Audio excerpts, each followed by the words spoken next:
Let me fix my green screen real quick.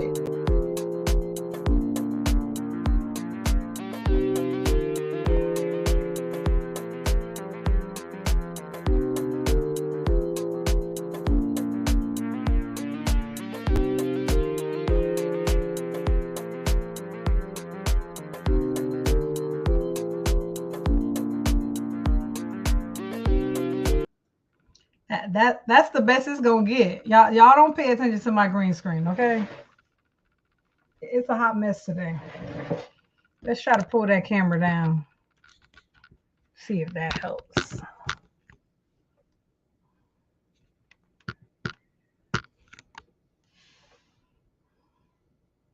I think that helped a little bit, right, y'all? All right, can y'all hear us? We live, y'all. Can y'all hear me? Hit a comment. Go in the comment. I see some y'all already in here. I see some on Facebook. I see some on YouTube. We also streaming on Debate Talk for You. So y'all go ahead and go to Debate Talk for You. Great platforms for great discussions. Yay, you can hear me. Thank you, Paul. Thank you for being here. Thank you, thank you, thank you, thank you. I'm so excited. We have our special guest coming back, High Value Hebrew. Brother Reed, he's going to be coming in. And he's here on popular demand because he was here last week and we were talking about high value man versus high value Hebrew. I have personally never heard of high value Hebrew, and the way he broke it down, I was stunned. So you guys make sure y'all go ahead, go to that other video on my platform and check him out on high value Hebrew. Your mind will be open because mine was. I was like, what? Because I've always had an issue with the whole Kevin Samuels idea of high value man. So for me, it was like, it was lacking. But with high value Hebrew, I feel like it really hits all the points that it needs to hit, that at least women are looking for. So thank you guys for coming. Everybody that's in here, please, you guys, can y'all share it? Do me a favor, hit the like, hit the share, help the channel grow. We got 1,360 subscribers in about 4 months. By the end of this summer, I want 5,000. I know that's a lot. People told me, no, that's too big. Don't do it. You tripping. I'm not tripping. That's what I want. And I know with y'all help, I can get it. So please share, like, and let's get it out there. With no further ado, with no more, let's bring in Brother Reed. All right, all right, all right. Let's see if we can hear him. Oh, yeah, we can hear him. All right. Hey, how you doing? You back for round two? I'm back. I guess I'm a glutton for punishment. I'm back. Because it got heated up last time. A little bit. It was fun. I enjoyed it. And a lot of people were like, you got to bring them back. You got to bring them back. So we knew we had to bring you back. And we're going to keep on bringing you as long as you want to be here, as long as the people want to hear from you. I don't care. I want to hear from you. You're coming back. Okay. Now, before we get into the show, no problem. Before we get into the show, I want everyone to know that our high value Hebrew is out of the country. So it may be times where he may drop, or it may be a delay or something like that. Let's just be patient. Let's work with him because, you know, he is outside of the country and his Wi-Fi is a little wonky. So it may happen. Let's just pray it don't happen. But if it does, if you hear a delay or if he drops, he'll come right back. Don't you worry. Okay. He's not leaving us tonight for 2 hours. Okay. Secondly, I want to just jump right into it. We're not going to talk about the passport bros and the modern women yet. We're going to go right into what we were talking about last week, which is high value man versus high value woman. And for everyone who knows, we're going to be doing this for about 45 minutes to an hour, and then we're going to hit the link in the chat. You guys can ask any questions, give any comments live right here on Let's Talk Podcast, and ask this brother any questions that you have. So with that being said, Robert Reed, let's do a little replay on last week's show. Okay, sounds good. Where do you want to? I had an idea, but where do you want to start? It's a lot, man. The floor is yours. It's a lot. Okay. The floor is yours. All right. Well, there was one big question, and I'm sure you may agree that this was one of the bigger questions in the last show, and that question was, how can a man complain about the high body count and they're contributing to it? Remember that one? Yes, that was a big one.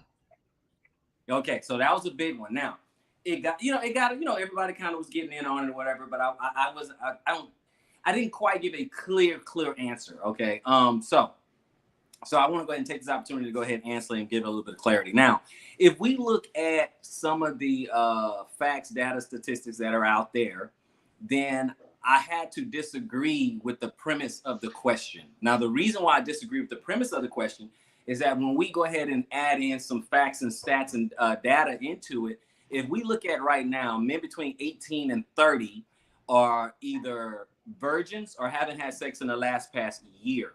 I didn't know. And that. If we look at, right, exactly. And some of these studies, not studies, let me just put it out there right now. So people are like, okay, well, where's you? Okay, CDC, blackdemographics.com, and some university studies. Okay, some university studies from Ivy League. So this is something that is not secret information. This is something anyone can Google. Okay, so it's no big deal. But this is what the information is saying. Okay, that men between 18 and 30 right now are either haven't had sex in a year or they're virgins. Okay, so they're not contributing. Okay, then you have men who are single and childless. 51 to 52% are single and childless right now. Okay, so they're not contributing. Then you have the other 31% that are married with children. So they're not contributing, which leaves only about 16 to 18% of men who are sleeping with the other 80% of women. Is 16% of men who are responsible for baby mamas out there, if you will. So the men are not largely contributing to this whole high body count thing. It's the large majority of women converging in on the same men. And the evidence of that is that we look at the stats from dating apps, your Tindles and Bumbles and all these other dating apps or whatever, that the women, when they swipe right or choose a guy, it's only 20% of the men that get all the likes on these dating apps. And that's all of them. All of them, the numbers coalesce to the same thing. They converge in on the same guys. So the guys, so the men are not contributing to the high body count. Now, in the last show, I was focusing on, well, it's up to a woman to say yes. And you remember, I was saying, okay, well, women hold the keys to sex, men hold the keys to marriage, right? And so that's the point that I was trying to make, because I wanted to go down that road, but the point wasn't being made in my estimation. So I said, you know what, let me just go ahead and just give the data. No, men are not contributing to that high body count. It is it's the women who are converging in on the exact same guys. Because when you think about it, you've seen countless street interviews, sitting on talk shows and podcasts and stuff. Women typically describe the same guy. That's why you have this prototypical, 6 feet, 6 figures, so on and so forth. Because they pretty much want the same guy. So they converge in on the same guy, a guy who has options. Okay, so they're either going to converge in on this high value guy, or they're going to converge in on poor guy from last week, the Pookie and Ray Ray. Sorry, so they're going to converge in on Ray Ray. They're going to converge in on either Ray Ray, Pookie and Ray Ray going to either get in there and make baby mamas, or you're going to get, because think about it. Think about celebrities. Think about Nick Cannon. Think about DMX. He had like 9 different, children, baby mamas, or whatever, right? Think about all these high value people. They have a lot of children. I'm not knocking them for it, but we're just looking at the reality. We're looking at the reality. The women are converging in on the same guys. So I have to say that no, for the most part, men, no, not contributing to your high body count. You contribute to your high body count. You are the one who say, yes, you can sleep with me. Yes, you can have access to my womb, or no. Okay. A guy can ask, but it's up to the woman to say yes. Okay. And that's why I was telling the other guests from last week, I was kind of slow walking it, and I was just saying, hey, listen, if 10 guys want to sleep with you and you say no to all of them, that's 10 guys who did not contribute to your body count. But when you say yes to that one, it's one. You see what I'm saying? So that's what I was doing last week. So anyway, to land the plane, no, largely no. The facts, the data, the stats don't say or don't suggest that men are the one contributing to the high body count. Dang. Well, this is I know this is going to be a little off of what we're talking about, but it still is what we're talking about. I want to ask you something. Why are these women doing that? Why are we converging to either a Pookie and Ray Ray or the high value? Right. Why is the middle, regular, everyday Joe not getting played? What is happening? I am absolutely so glad you said that, because the guys in the middle, those are your passport bros. Right there. Oh, I like the guys in the middle. Like those are your passport bros right there. I'm so glad you put it that way. Okay. Now, to answer your question, they're converging on the Pookie and Ray Rays because the Pookie and Ray Rays have swag, they have game. That's why they get play. Okay? They have swag, they have game. They converging on the high value men, or high value Hebrew if you want to throw that in there, but on the high value men because they have substance. They have provision, they have leadership, they have the ideal, they're the ideal guy. There's so few of them, you know, it's only like 15% of them, the men even fit that idea, but they're the ideal guy.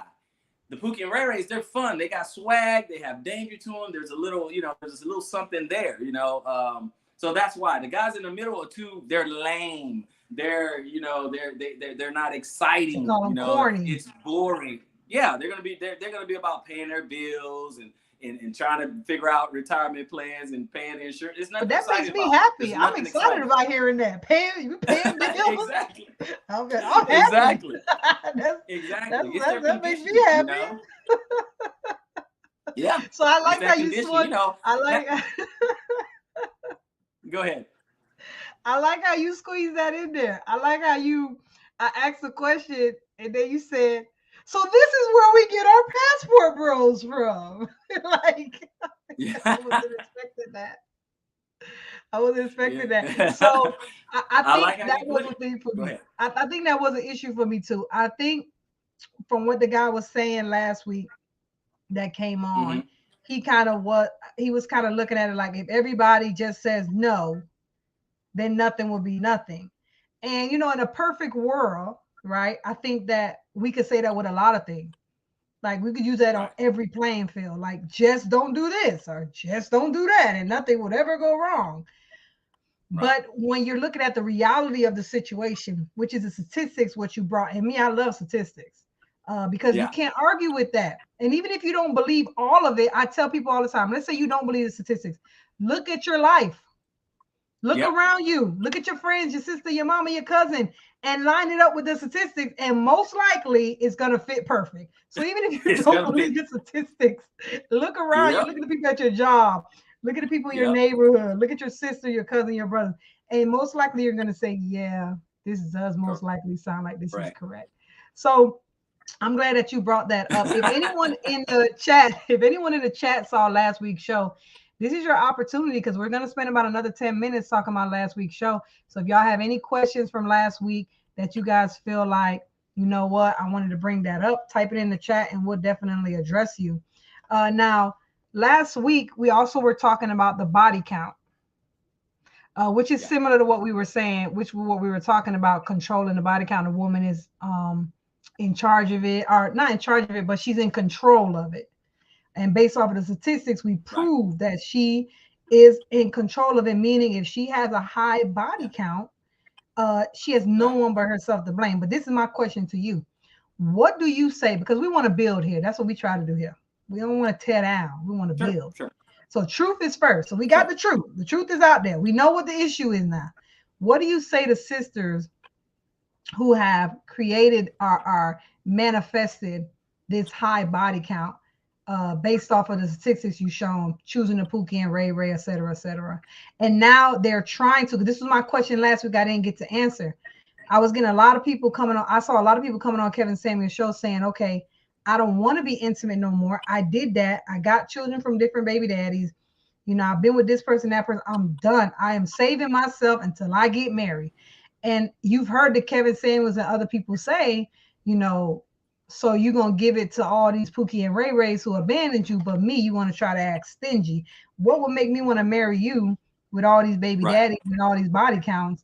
And I'm going to wait for it? I don't got time. I'm going to get that for somewhere else. What do you say to those women that's in that type of conundrum? Yeah, well, one, I like the fact that you said it's a conundrum, because it is a conundrum, and there's not an easy answer. But I have a couple of answers there. One, some of them it's a wrap. Some of it is a wrap, okay? Because they won't adapt. Okay, so for those who won't adapt, it's a wrap. Now, for others, okay, they're gonna have to, instead of doubling down on the masculinity, doubling down on the aggression, they got to double down on their femininity. They have to double down on femininity and being, more cooperative. Because if you want to get a decent guy, I'm not even saying high value, I'm just saying decent. Because the guys in the middle, obviously, they figured it out. They figured it out. They say, you know what? Hey, I have options. I don't have to settle or put up with deal with any drama. I don't have to deal with anyone's trauma. I'm sorry about your trauma, but I don't have to bring it into my life, right? So they need to double down on the femininity. And then I'm gonna say something that's super duper radical. Okay, a lot of women are not gonna like it. I'm telling you right now, but I'm gonna say it anyway. Okay. Disclaimer. Disclaimer. Here's the thing. Some of them, the ones that are able, they need to give their children to the father. Period. What? Yeah. Here's the reason. Here's the reason why. It is a big ask for a woman that has a couple of children or a couple of baby daddies to ask a new guy, a decent guy, good guy, the guy you want, to take care of another man's seed. Now, again, hey, stepfather, I understand. Okay, I get it. But what I'm saying is that I was gonna say in this country, but I'm in Southeast Asia right now. But in the West, they treat it like it's no big deal. It's so normal. Okay, it's normal to be stepdaddy. It's normal to no. You're talking about a position that has no reward whatsoever. The woman wins, the child wins. They both get access to the protection, it's provision. It's a thankless job. Again, step parent.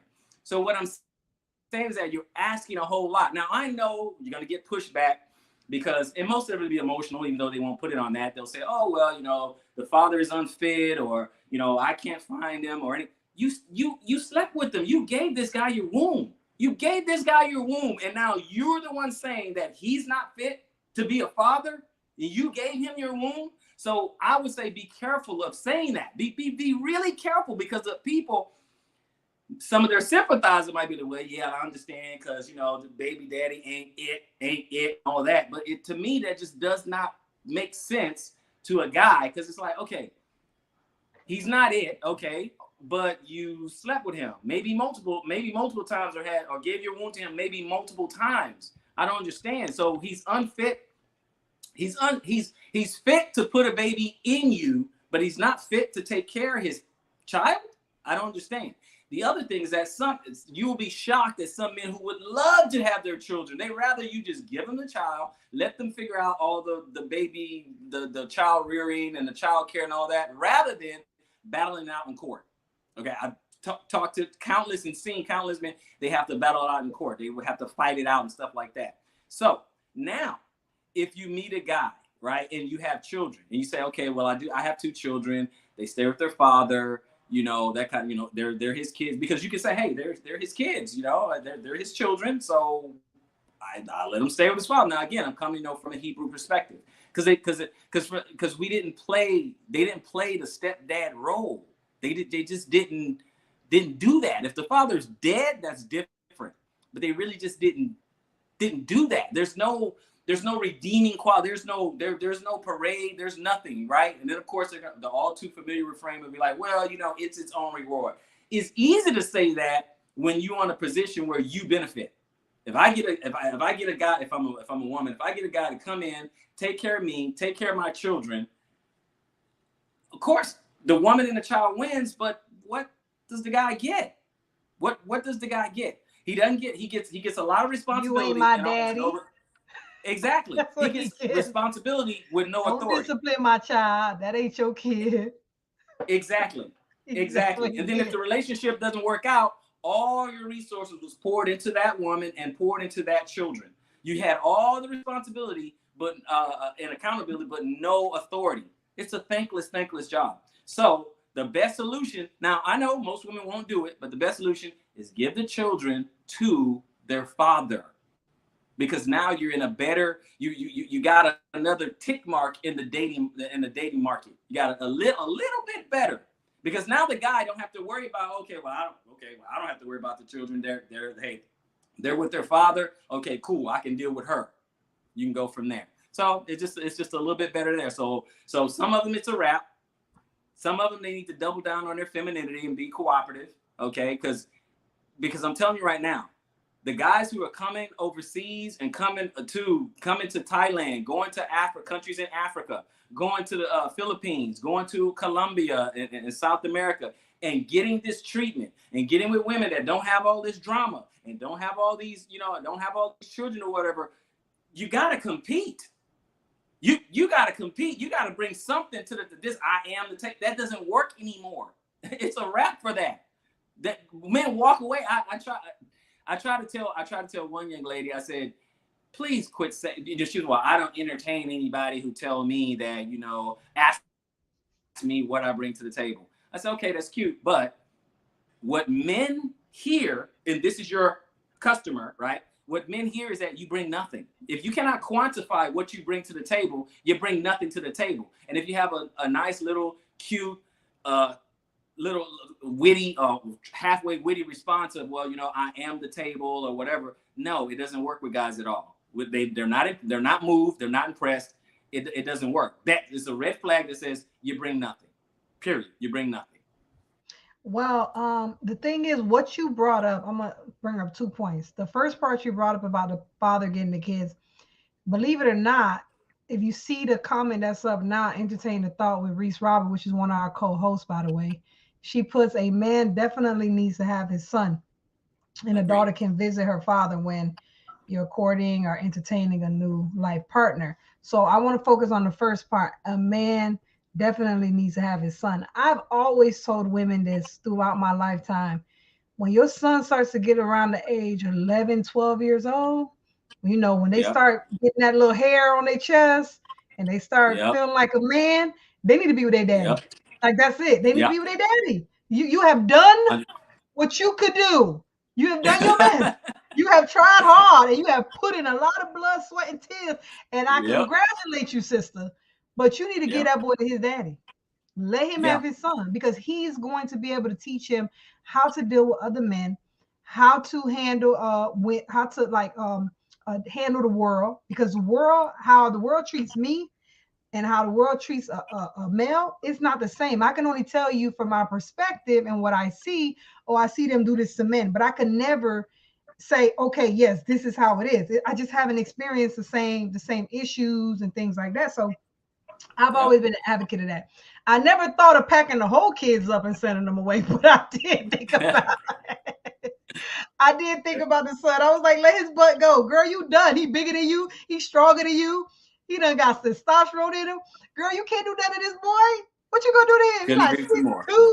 Like, what is you gonna do? Give him to his daddy. Like, so I definitely agree on that point. Now, women that say things like, I am the table, or they say things like, they get mad when you don't want to answer, what do you bring to the table? I've never, and I'm almost 40. This is new. I've never remember in my lifetime, when I was in my youth, when I was at my prime, I don't never remember no man saying to me, what you bring to the table? Asking me no questions like that. I don't remember that. I've never heard of this. This is like crazy. Like, I didn't know. I just thought I had it. This is crazy to me. So what I want to ask you is, what brought this on? Is this always been there? Because I don't remember this. Well, you know what? It's been there, but it's been under the surface. But I'm gonna tell you why. There used to be a time where a guy could see what a woman brought to the table. He can kind of see it because she presented that. He does it because guess what? These same guys, they don't ask this of foreign women.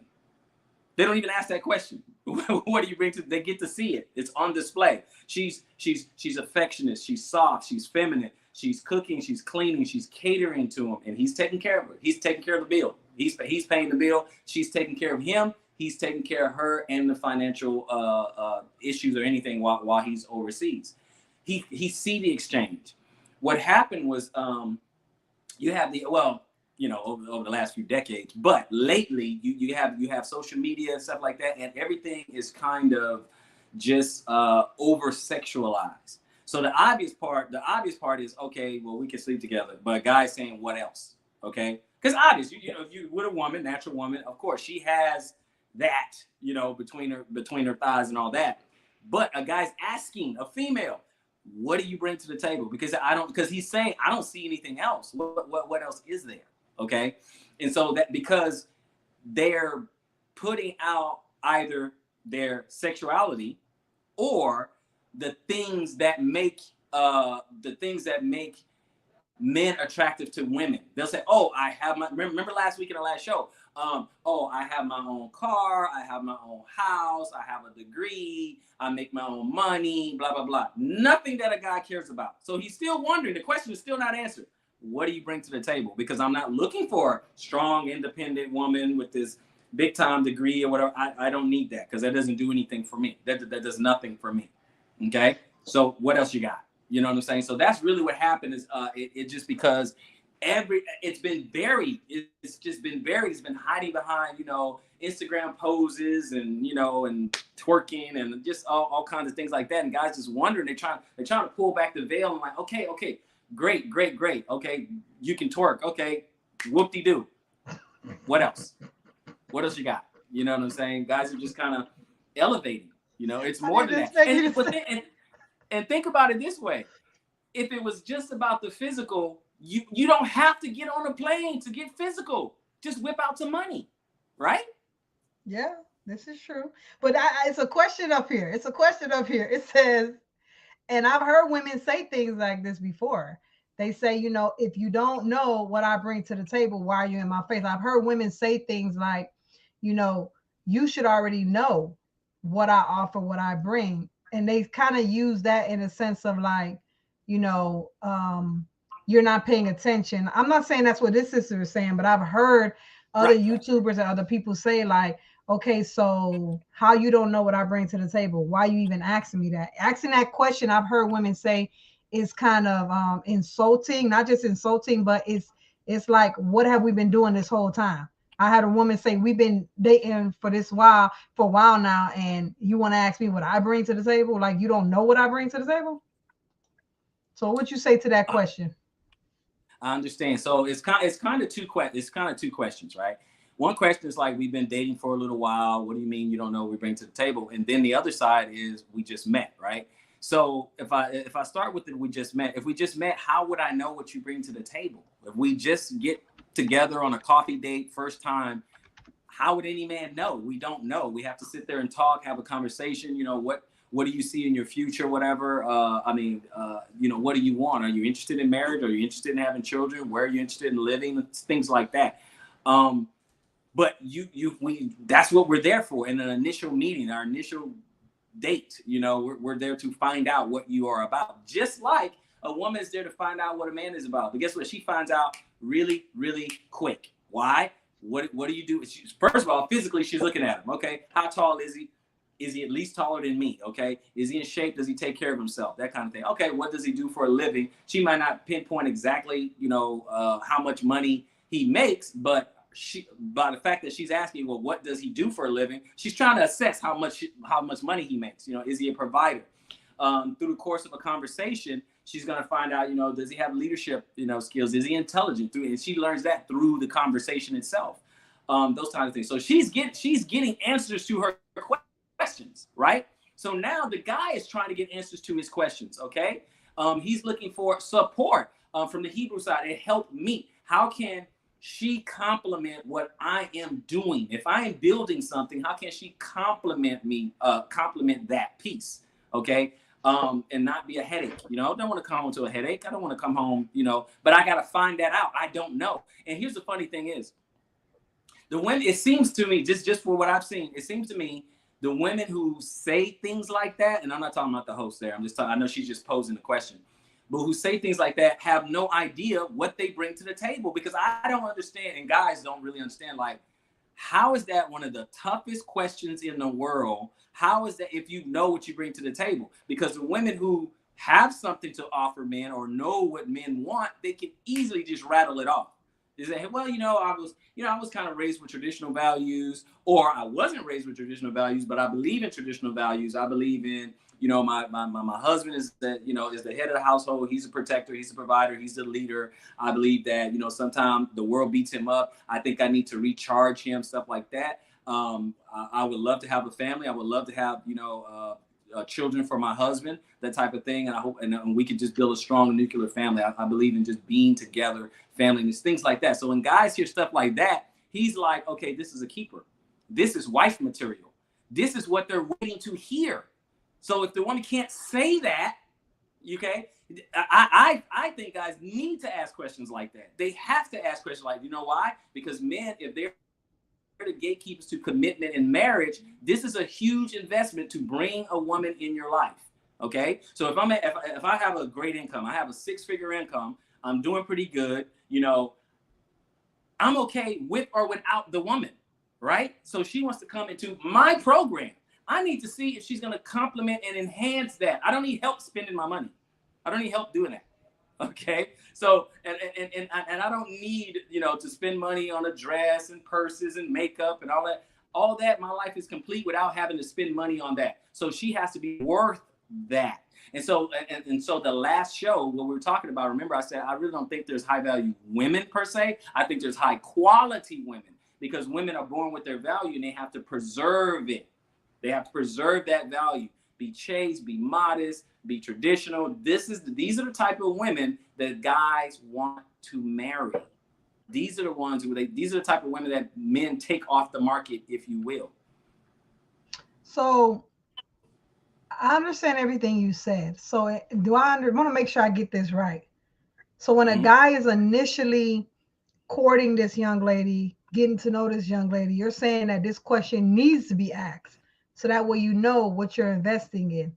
But if a guy, let's say a guy was dating a woman for 6 months, do you think that would be an appropriate question, or do you think he should have already established his answer and made a choice whether to stay or go?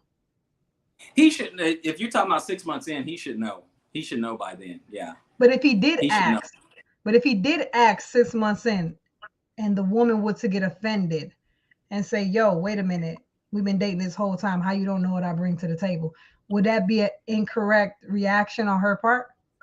Or you still think she's overreacting, or do you give her a little bit more space as, you know what, 6 months, like, what's your stance on that? And then she made a response to what you said. And by the way, Reese, you coming on, girl, don't worry, we bringing people in. It's a time, okay? The show is timed, all right? But we gonna get y'all in, don't worry. Okay, so to answer your question, I'm gonna say that depends, but to give you a clear answer, the reason why I say it depends is that if she's actually been displaying that, or like saying some of the things that I just said, she's like this, she's traditional, she want to be married, children, and all that other stuff, build a life and all that other stuff, then yeah, it's offensive for him to ask that, because she answered the question for the past 6 months if they've been dating. She's answered that question. She said, hey, so yeah, that's on him if he has not been paying attention, because he should be looking for wife material, because the guy's going to put a woman in a category in his brain. Same thing as a woman. She's going to put him, he's going to put her in a category. Is this entertainment purposes only, or is this marriage material? Now, again, I don't advocate entertainment purposes only. I don't advocate that. I'm just saying it's what people do, right? So either he's like, okay, this is going to be something long, this is for right now, or this is going to be long term, right? So during that 6 months, he needs to be paying attention, asking penetrating questions like that, right? Even if it's not as direct as what do you bring to the table, he needs to be asking questions that kind of goes along with that. But at the same time, when a man's vetting, a woman should be vetting a man too. At the same time, they should be vetting. Like I said, for me, I ain't never heard of this when I was out there dating. Man asked me that. So right. I'm not gonna lie. I would like to believe that I would be able to handle it. Like, oh, so this is what I bring to the table. I would like to believe that I would, but I gotta be honest. The way that I was raised, the culture that I'm in, it wasn't until I got married in years and got older that I started realizing, oh snap, okay, I'm starting to realize, learn things. So I believe that I might have been one of them women that was like, what you mean? I am the table, right? I might have been one of those women. I hate to say it, but it's true. Not that I'm saying we should be saying that now, because we got to work together, right? But I might have been one of the women in my youth that might have said that. Now we're going to answer one more thing that Reese said, and then we're going to go ahead and get into the topic of the show, because we are at the 8:36 mark. So what she add additionally, I don't know if you can see it, because remember what you said. You were like, look, you're vetting her, you're courting her, you're trying to figure out, is this wifey material? What category I'm going to put her in? But what she's saying is, you're looking at me for the wrong reasons if you didn't choose me for a reason. What made you ask me to spend precious time with you? So she's saying a date should be intentional. So what she's saying is, basically in a nutshell, if you don't see wifey materials in me initially to the point where you have to ask me that, why are you even asking me to go out? Understood. But see, we need a time frame there. Again, if this is a first date, I see you somewhere. Hey, how you doing? We exchange information. Let's go out on a date. I don't know that you're wife material. I don't know that in the beginning. How can I know that? So then why did you ask? Did you ask clearly on physicality? Like, why did you ask her out? That's why a man asked initially anyway. You don't know it. Okay, if you see a woman across the room, you don't know her. All you have is the physical. All you just see her. That's the initial attraction. The initial physical attraction. Like, okay, she looks great. I like her hair. I like her face. I like her body. Whatever. I'm gonna ask her for a date. That's all you know. That's all you know on the first time you meet someone. When you go on a date, you get to know more, and that is intentional. The intention is to get to know you. That's the intention. Let me get to know you. Is she wife? When I get to know you, in your mind, you're thinking, or the guy, he's thinking, okay, is she wife material or not? Okay, talking about a decent guy. If you have the average guy and he's just trying to be physical or whatever, then that's his intention. His intention is hopefully he can be physical. But I'm just saying, the whole thing of why do you ask? How will I know a woman I've never met before, and all I can see is how physically attractive she is, because we haven't said a word to each other. We have exchanged no words. So I don't know if she's wife material, girlfriend material. I don't know. I have no idea. I won't know until I ask her out on a date, we go on the date, and we start talking. That's the only way I'm going to know. So the intention is to get to know them initially. Okay, so I've heard men say before on a podcast, this brother said, I can't remember the name of the podcast. He said, if I'm asking you that's a good thing. That's what a guy said. He said, again, like I said, I'm married now, so it's like, he bought the table, so I don't even know. Yeah. But for the people out there, this is something that's very contentious when you start asking these type of questions. They don't like that. But again, you guys, we are going to bring you guys up. So all y'all in there, y'all fired up. Y'all stay for like another about 30 minutes. We're about 30, 45 minutes. We're going to start bringing people up when Robert Reed is ready. And we'll go from there. With that being said, let's get into the topic of the show. Like, I'm excited because I got some videos for you tonight. Let's do it. So Passport Bros versus Modern Women. What does that mean? Explain to me, what does it mean, Passport Bros versus Modern Women? Well, I like the title. Well, that is basically the first part of this show, when you was talking about the Pukinereres and you talk about the high value men, then we're talking about the in-between, right? And typically Passport Bros are upwardly mobile guys. This is middle class, $50,000, $60,000, $75,000, $80,000, $90,000 a year type guys. They've been obviously demonized almost just for exercising options, just for just for traveling, which I don't understand. I don't get, because they were told for the most of them, you know, we don't want you, we don't need you, go somewhere else, that kind of thing. But also, many of them, they did not have issues with getting dates in America. They just didn't like what they were getting. They didn't like the results. They didn't like what they were getting. People kept saying that, you know, keep thinking that it's people that cannot get a date, or women absolutely do not want them, right? That's not necessarily true. It's just they don't like what they get. They don't like the results that they're getting. They can get a date, but if I go spend $600, $700, $800, you know, on a date, and guys are cost benefit analysis, right? They're thinking, okay, is this worth it? Okay, is this worth it? Does this person have substance? Was it worth me spending $500 or $600 on this date for this woman? And so, you know, anyway, the passport bros versus, you know, modern women is that, unfortunately, you got people like, you know, Kevin Samuels and Andrew Tate and others.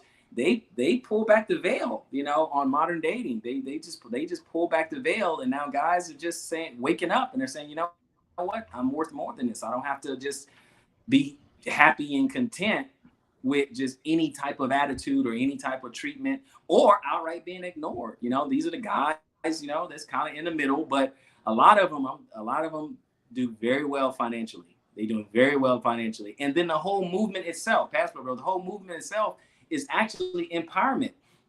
When you look at most of them, most of the guys are saying, you know, become the best version of yourself. Look at all the podcasts that say this. Become the best version of yourself, work on yourself, self-improvement, you know, all that. Stack your chips, stack your money, get in the States, go monk mode, you know, don't just work and work out, okay? Improve your mind, all that other stuff, you know, and then go out to another country and, you know, and exercise your options there, you know, and do that.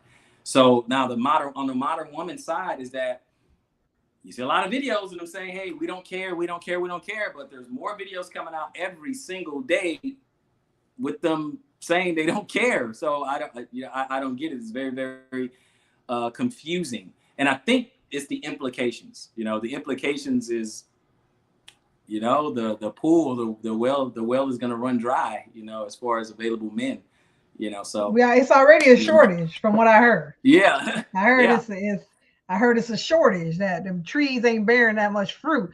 But my question to you is there a wrong and a right way to be a passport bro? Absolutely. 100%. So give me some examples of a wrong way and a right way. The wrong way first, and then tell us the right way. The wrong way, there's a couple of wrong ways. The wrong way is getting a little bit of money and deciding to travel and go broke. That's because you're not ready. Okay. At that point, the guy's not ready. 2 is going out there. Going out traveling and all you want to do is, I guess, just sleep around or whatever. That's just an individual, you know.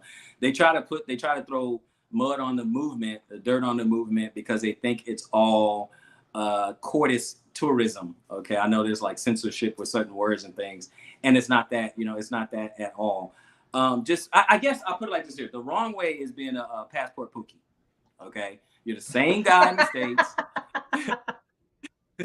And you're going out there bringing your pookie ways, your pookie swag, and your pookie, you know, all that to another country. What about Ray Ray? You just talked about Pookie. Is Ray Ray coming? Or Ray Ray staying in the States? Pookie just you don't have to do that.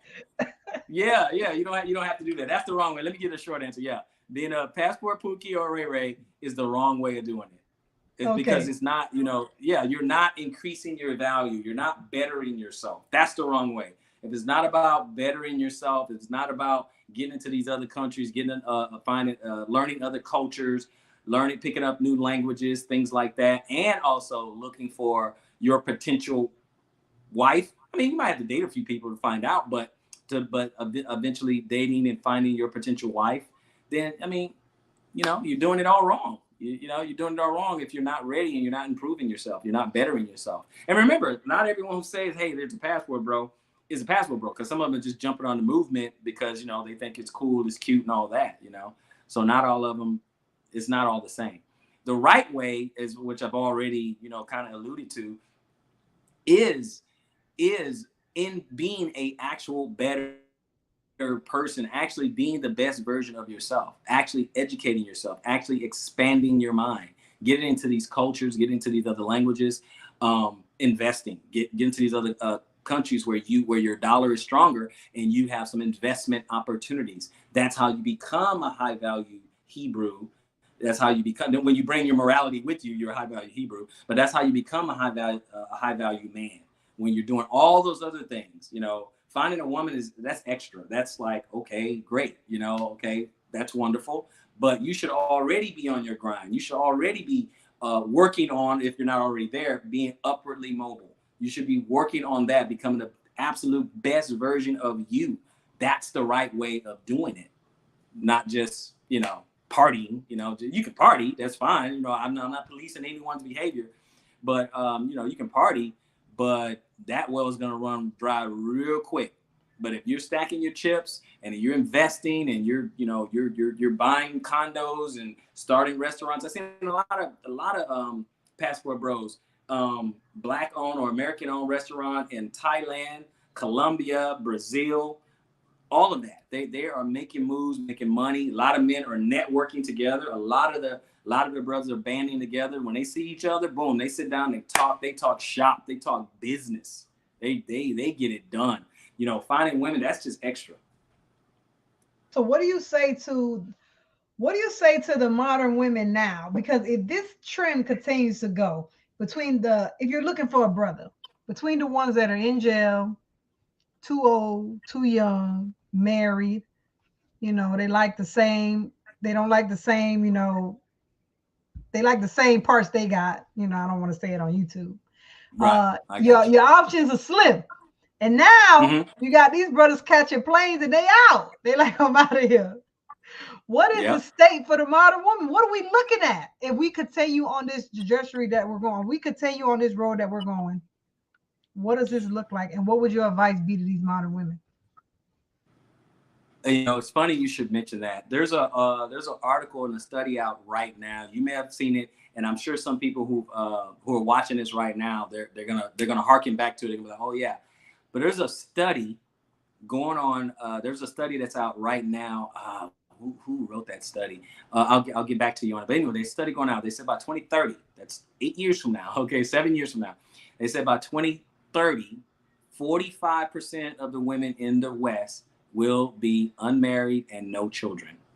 That is the trend right now. So much so to JP Morgan right now, they're making investments in pet foods, wine, and things like that. They're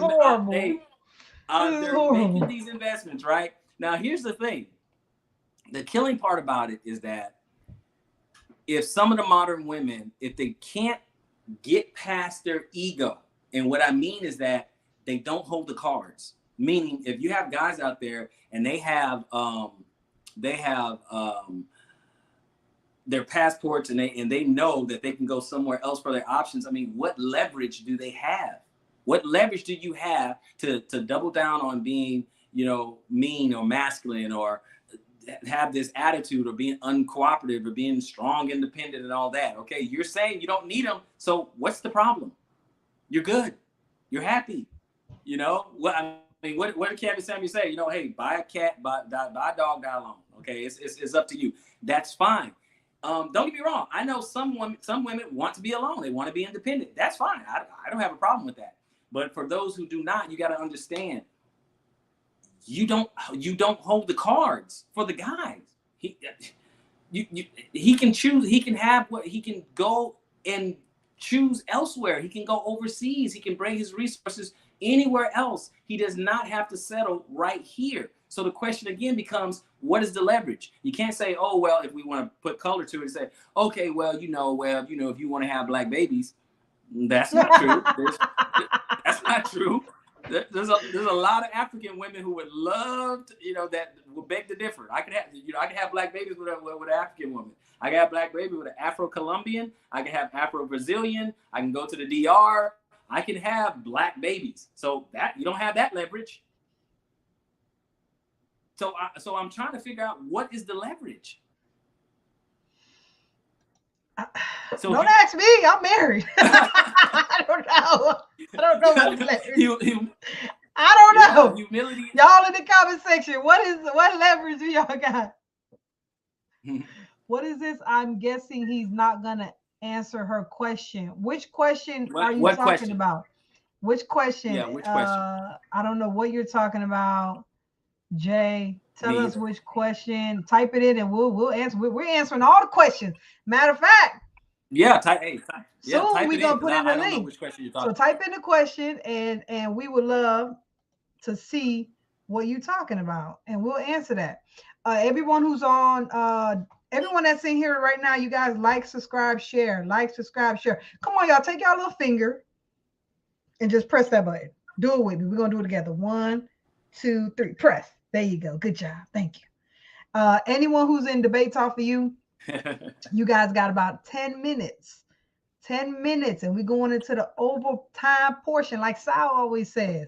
It's overtime. So if you want to hear the overtime show, you need to like and subscribe on Sal's page. If you're not, show some support and love to him. His Cash App is right down there. Sal Showtime. Go show him some love for giving us his platform to be able to get our message out. And then y'all gonna go ahead and type in Let's Talk Podcast 55 and come over here for the overtime portion, because we about to get it in. We about to bring people up and everything.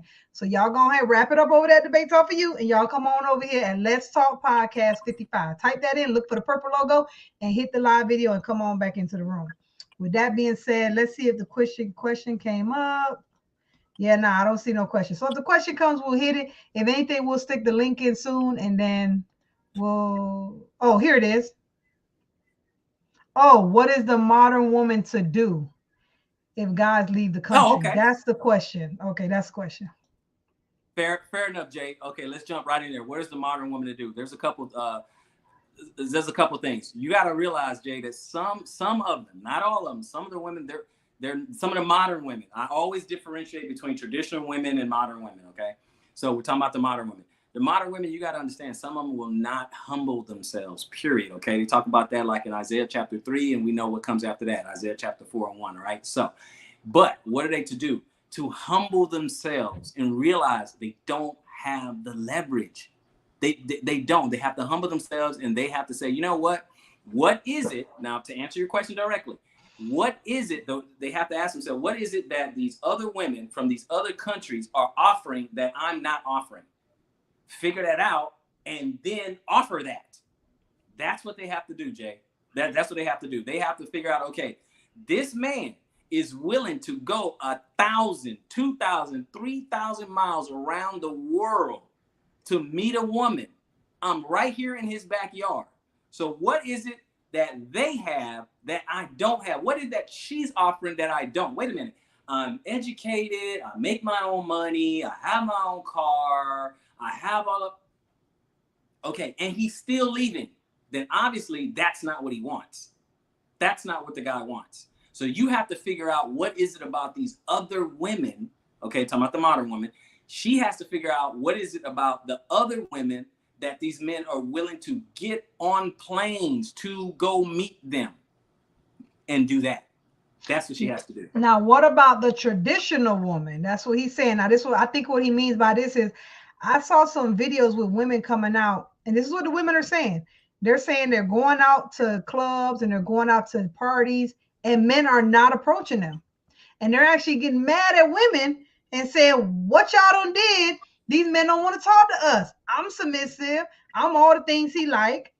But they won't even talk to me. What do you say to the traditional women who are kind of just blowing in the wind because they're getting, I guess, drowned by the modern women rhetoric, so to speak? I couldn't agree with you more with the way you phrase it. They are getting drowned out. So one, don't do what modern women do. Okay. You can't hang out where they hang out. You can't do what they do. Don't make the type of decisions that they make, and stand out, stand strong, because you're going to be called a pick me, which really means nothing, which you want to be picked to be a wife anyway.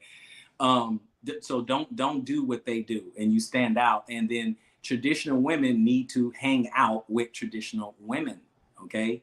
If we go with, you know, our sister Crimson Cure, you know, lionesses don't hang out with hyenas. Okay. So they have to be, they have to stand out. Okay. Guys have to be able to see that. Okay. So you have to move different, move in different circles, and keep your traditional values strong. And then, and call out hyenas. You know, if you need to call that out, because then now guys are seeing that. Guys see things in the chat. Guys see those type of things. Because we see a whole lot of videos where the hyenas are talking. Okay, they're talking. You know, deleting black babies and stuff, particularly if they're males and all that. We see all that, but we need to see the women who don't stand for that. We need to see the women who are not saying, oh, we don't need men, or men ain't it. You know, men ain't sugar, honey, iced tea. We need to see that. Got to stand out from the other women. That is to say, the modern women. Got to stand out from that. Yeah. Okay. So that, I hope you answer your question, Jay. We're about to leave Debate Talk for you in 4 minutes. 4 minutes. Now, I got a couple of let's see what else we got going on in here. Okay, yeah, we got to him. So what I wanted to do was, before we move on to the questionnaire, do you want to add anything else to the conversation? Because the questions are going to go into what we're talking about, but I don't know if you want to hit any more points before we move on to some of these questions that women have, modern women have, regarding Passport Bros.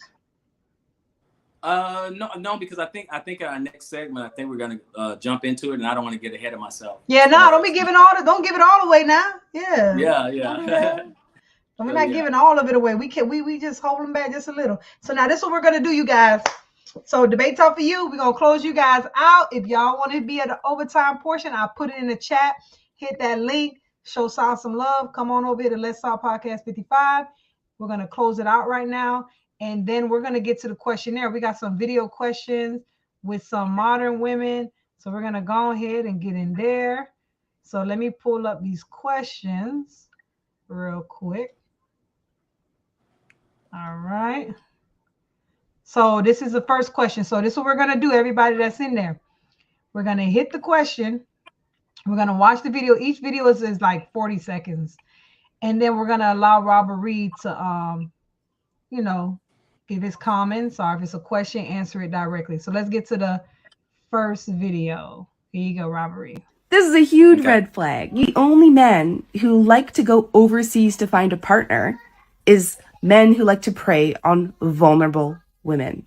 Because when you go find a wife in the Philippines or Thailand or Eastern Europe or wherever these places are that are overseas, I'm assuming you mean they're more biddable, that they're less outspoken.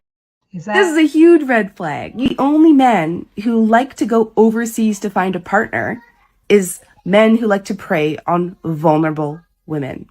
Because when you go find a wife in the Philippines or Thailand or Eastern Europe or wherever these places are that are overseas, I'm assuming you mean they're more biddable, that they're less outspoken, they don't demand anything of you, that they're just happy to be rescued from their poverty-stricken life of no opportunity, and in return, all they have to do is subject themselves to your advances. So I do wonder at your motivation for why you want to go overseas to find a partner. Is it because you prefer your woman biddable, without opinions, unable to fight back, and vulnerable? All right. Okay. So did you hear it, Robert Reed? Yeah, I heard it. I had to get a little close, but yeah, I caught it. All right, well, it's all yours.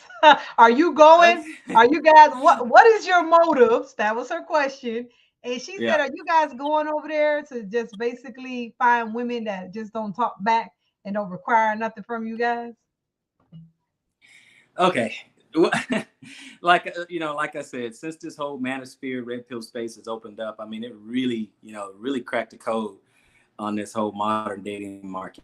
Okay. So what we hear, what I heard there is, a lot of bitterness. Now, let me just back up just a half a step.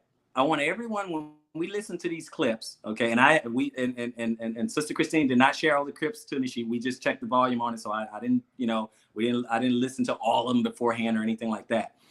We have to look for the sign language, R.I.P. Kevin Samuels, but look for the sign language. See if you hear any shame, insults, guilt, or need to be right in any of these clips that are probably going to be coming up. Now, to deal with the one that just was played, look at everything that she said. It's like, okay, well, you're going over there. I question your motivation. You're going over there because you're biddable and, don't listen and all the other stuff.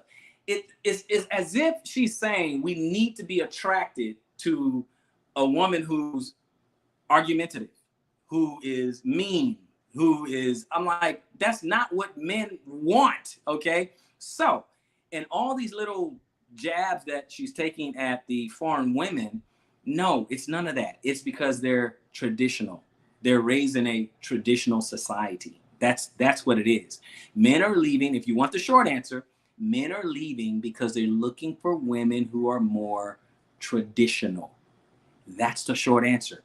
That's the one that they do not want to listen to. They don't want it. It's like they don't hear it at all. And those are the things that men are attracted to.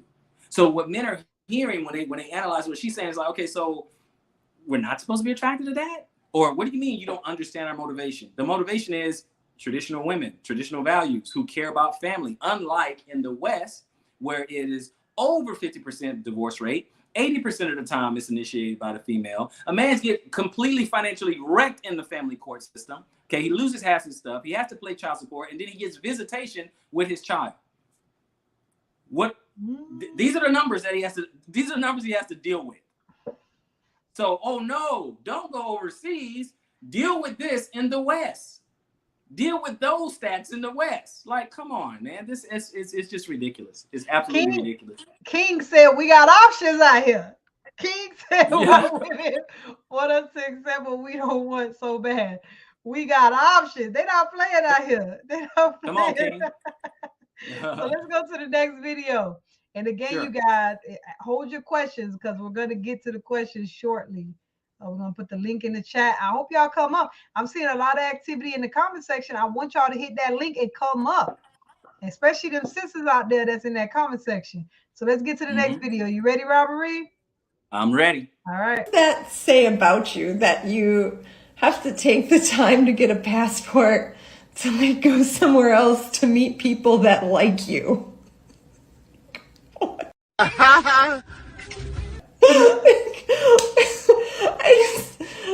my God. What now? But really, like, what problems does that create? It creates problems for those women. They're gonna bring these women back to the States, and then the women here are gonna be like, oh, they have these amazing men. What? And like, if only I had been more traditional, if only I had been more subservient, if only I would have acted more like a housekeeper or slave, then maybe I could have won that prize. Okay, so if you didn't hear, I know, oh yeah, it's a delay, you guys, sorry. He has a little delay because, he's out the country. So basically, in a nutshell, she says that she thinks it's hilarious and it's funny that men have to get a passport to travel to find someone to like them. She laughs about it. And then she claims, this system was on it. She basically claims that, are you doing this so you can come back with your wife and somehow make women come to this epiphany that, oh my goodness, I need to be more traditional and I need to be a slave in order to get a man. What do you say to what she said? Okay, so one, again, more shame and insults. More shame and insults. It doesn't change. That's the only song that they know. But that's okay. Here's the thing. Part of it, she's right, which is the last part of what she says. Oh, you're going to bring women over here. Not really, but men are going to get other women. Some of the guys are going to bring their women back to the West, which, hey, good luck with that or whatever, because, you just don't want them to become, westernized. But some of them will. And they're going to move into some of these neighborhoods, okay? And you're going to see, the modern women, they're going to see these men go overseas, bring women back, have families, live in homes and stuff, and be right there in their face. So she's mocking what's actually going to be true. That is going to happen, okay? So she didn't believe that, but that is going to happen, okay? So that, it's going to happen. But then at the same time, she wants to make it seem like, it's like, I don't understand, like, what is the inverse? Oh, why would you travel to another country just to get someone to like you or whatever? Okay, let's just take it on its face and say that, you know, she's right. Okay, if a guy is here, no, I'm sorry, I'm in Asia. If a guy is there in the West and he's losing, he's not getting any luck. Okay, couple dates here, they don't go well, gets rejected, whatever the case may be. So what does he do? He just stays there and take it and say, hey, this is my lot in life. Let me just sit here because I don't want to travel, because I don't want the women who are rejected me, I don't want them to insult me for leaving a country to actually find a woman. Okay, so I don't understand their end game. I don't get their end game. It's like, okay, so am I supposed to just sit here and, hey, this is my lot in life. I can't get a woman. I'll just sit here. Nobody wants me here, but I dare not go somewhere else. I mean, it makes no logical sense whatsoever. Let's say he was a loser. Let's go at it on its face. Let's say he was a loser. Isn't the definition of insanity doing the same thing, expecting a different result? So he said, I'm not having any luck here in the West. Let me go somewhere else. The fish are not biting in this pond. Let me go to another pond. I'm like, I don't get it. Men are their cost benefit analysis. If it's not working in one spot, you go to another spot to see if it's working. That's what you do. So it totally makes no sense. But we can go to the next clip or answer some questions. So in the comment section, I don't see any questions. So let's go to another video and then we'll put the link in so you guys. And I want you guys to pay attention to the people I'm bringing up. I'm going to be bringing up different races, different ages, and I want y'all to pay attention to that for a reason. So let's go to the next video. Passport bros, y'all can't catch a break, baby. I was on my way home tonight, and I heard them talking about you on 97.9. I don't know what they're saying, but I'm pretty sure they're making fun of y'all. And I look at my comments. Looks like it's my internet, y'all. Passport bros, y'all can't catch a break, baby. I was on my way home tonight, and I heard them talking about you on 97.9. I don't know what they're saying, but I'm pretty sure they're making fun of y'all. And I look at my comment section of every nationality, ethnicity, and country that you named. All of them are saying that they don't want you. That's gotta be a hit to the The video is true. This is not. I've been hearing a lot about this here thing called passport. I don't know, passport brothers or something like that. And I'm like, what? Yeah, y'all go right on over there and see just what you gonna get and bring back. But then you might bring back just what you want based on who you are. Because what I noticed during a period when they had something called a quote unquote mail order brides, with the white guys were all off into, those women that they brought back pretty much were just subservient, non-thinking. So this woman, this is an older woman. She got some age on her. Now the clip said 90. I don't know if she's 90. That's what the clip said. And by the way, you guys, all the clips are going to be in the description box on YouTube, who I got it from. Check their channels out and check the full videos out.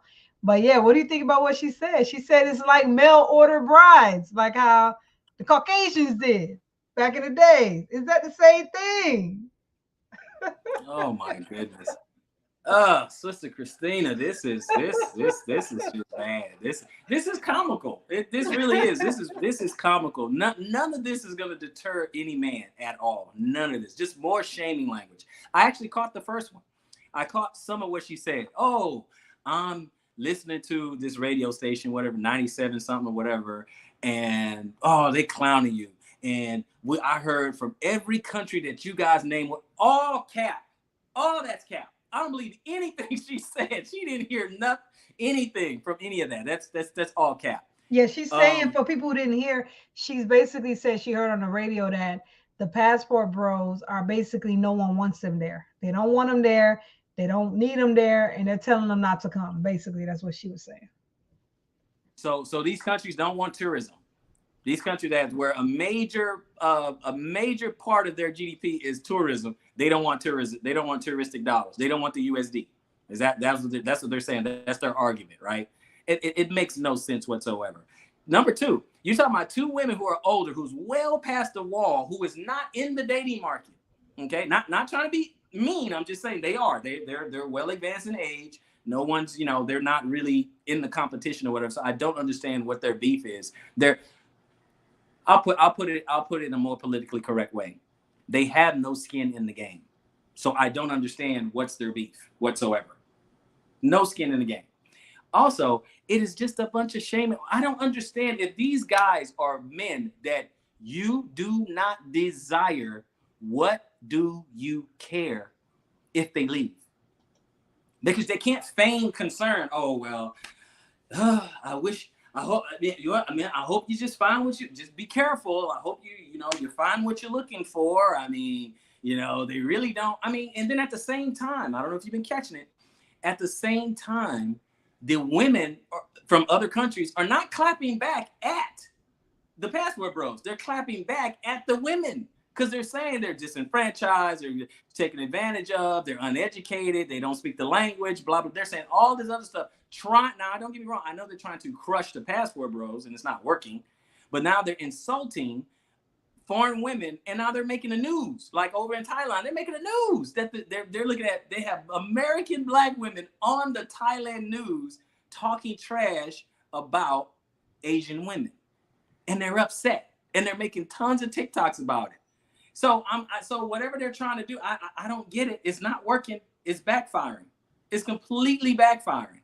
And then they want to say that one other point we move on is that they have all this smoke for the passport bros, but they have no smoke for the women with passport that go to Caribbean, that go to the DR, that go to Jamaica and rent a dread. They have no smoke for that. I don't understand.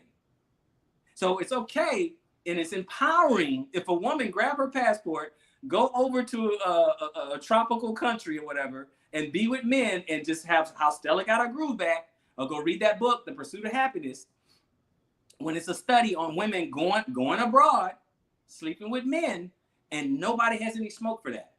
But they got all this smoke for passport bros. I don't get it. I just see hypocrisy. But we can continue. All right, so we got one more video, and then after this video, Robert, do you want to start bringing some people up to ask you any questions they got? Absolutely, sure. All right, so I'm going to put the link in the chat, you guys. We're going to play one more video, and then we're going to put the link in the chat. Hit the chat. If you guys want to come up and ask his brother any questions, got any comments, he's here for the smoke. He's ready for the smoke, y'all. He's ready for the smoke. Sister Christina, I had one more thing. Yes. One last thing is that also these comments are made by people who have not traveled abroad. Okay. So y'all heard what the brother said. Y'all heard what the brother said. Okay. He ready for y'all. Hit that link. Okay, we're gonna play one more video, and y'all hit the link in the comment section if y'all want to add to the conversation. But let's go to one more video. Okay, so a comment on my video sent me down a rabbit hole I don't ever want to go down again. Passport bros are real. There's this group of like 7 Black men on TikTok with like passports and saying they're going to other countries to find more submissive women. No. Do they not know they're gonna be Black everywhere they go? Stop it. Get some help. Like an African American everywhere they go? Wait, where are these other countries? Are they going anywhere in Europe? Probably not. Oh, their men is. I don't know what's going on. I think my internet is just acting wonky. I'm worried about your internet. It looks like it's my internet. But I'll just wrap up what she said. She basically said they're going to these other countries as if they're forgetting that they're Black. So they think they're going to go to these countries. This is what she said. She said so they think they're going to go to these other countries and forgetting that they Black. So I guess she's trying to say all these countries people go to, you Black. So why you trying to go there? And she insinuates, the link is in the chat, you guys. Y'all check these people videos. She insinuates like there's some kind of predator. She was like saying, oh, they're looking for girls and women in these countries that are more lenient to certain things, if you know what I mean. So it sounds like she's trying to insinuate that these men are traveling to these other countries so that they can mess with little girls and women. And I guess, I don't know, traffic them. I don't know where she's going with it, but yeah. Right. It's more it's the same thing. Shaming language again. I heard the part where she was talking about oh well, don't they know when they go to these countries, that they're still black. See, she's assuming that the way black men are treated in the West is the same way they'll be treated everywhere. Again, what was my last statement? My last statement was you're talking people making comments who have never traveled abroad. Okay, I'm here in the Philippines. I walk down the street and people are saying hi and smiling and hey, where are you from? I'm from the US. Oh, hey, US, my friend, all that other stuff. So that's what I'm getting. That's the treatment that I'm getting. Okay, very, very nice people. Same thing with a lot of other passport bros. Again, you're talking about women, those women on the videos, talking about women who have not traveled. Okay, they have this. They think that these other women have experienced the same trauma that they have experienced.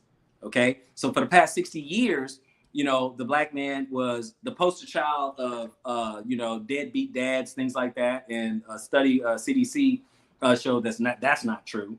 Again, with the facts, data, and statistics, but that's not true. In fact, it says that black fathers are the most involved of the fathers.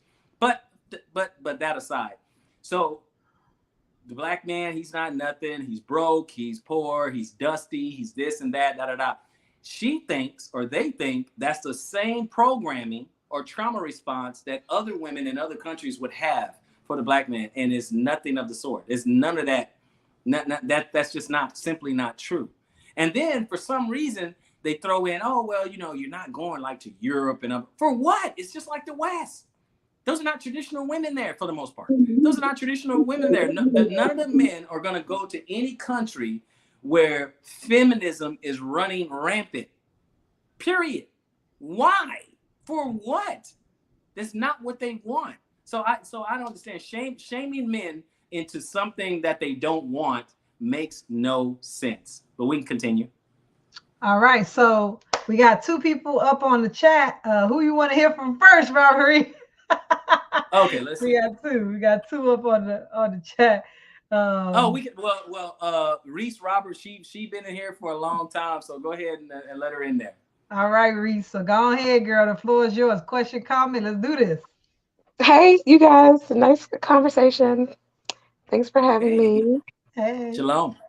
So the question I want to pose is about the challenge of a woman. Because when we have this conversation about a woman being more meek and mild and tender and submissive overseas, I think it is a slap in the face to a sister because we've not had the ability or the luxury of having those types of attitudes towards life.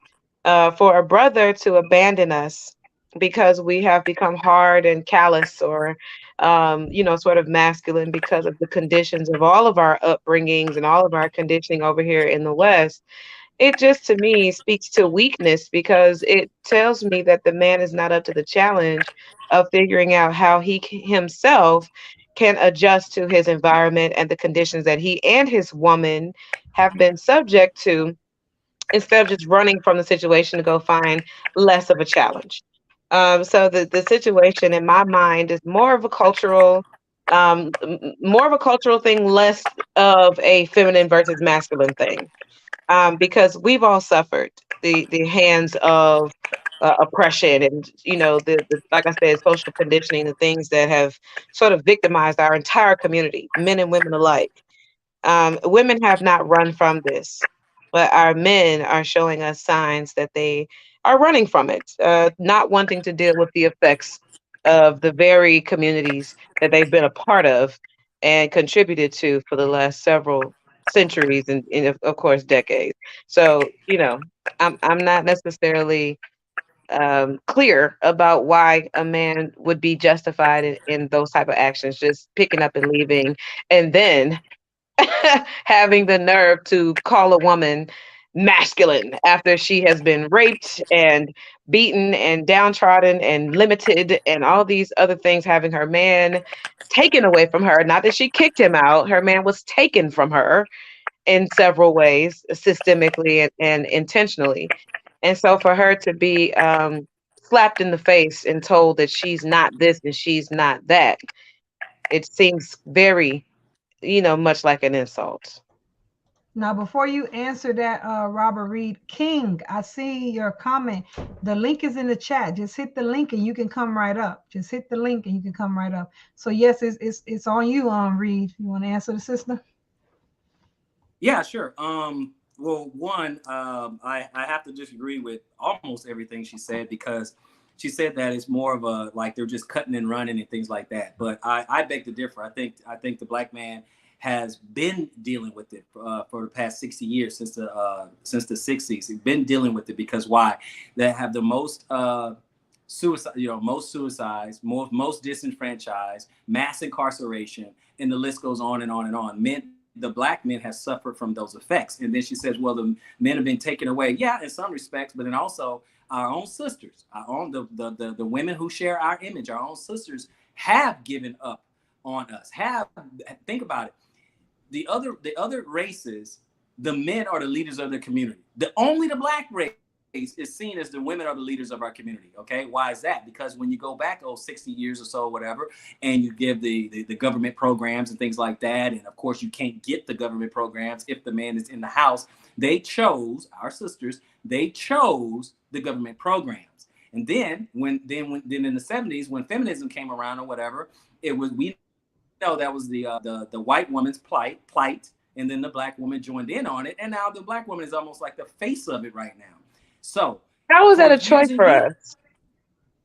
What do you mean it's a choice? They chose the handout. No, I'm just asking, how was it a choice for us? Because our men were taken away to war. We didn't have, that was not our choice. No, that part wasn't your choice, but the choice of taking. That's what happened. Okay. They went away to war. That's where the government benefits came from. They were gone. Okay. Literally gone, physically gone. They were taken, drafted.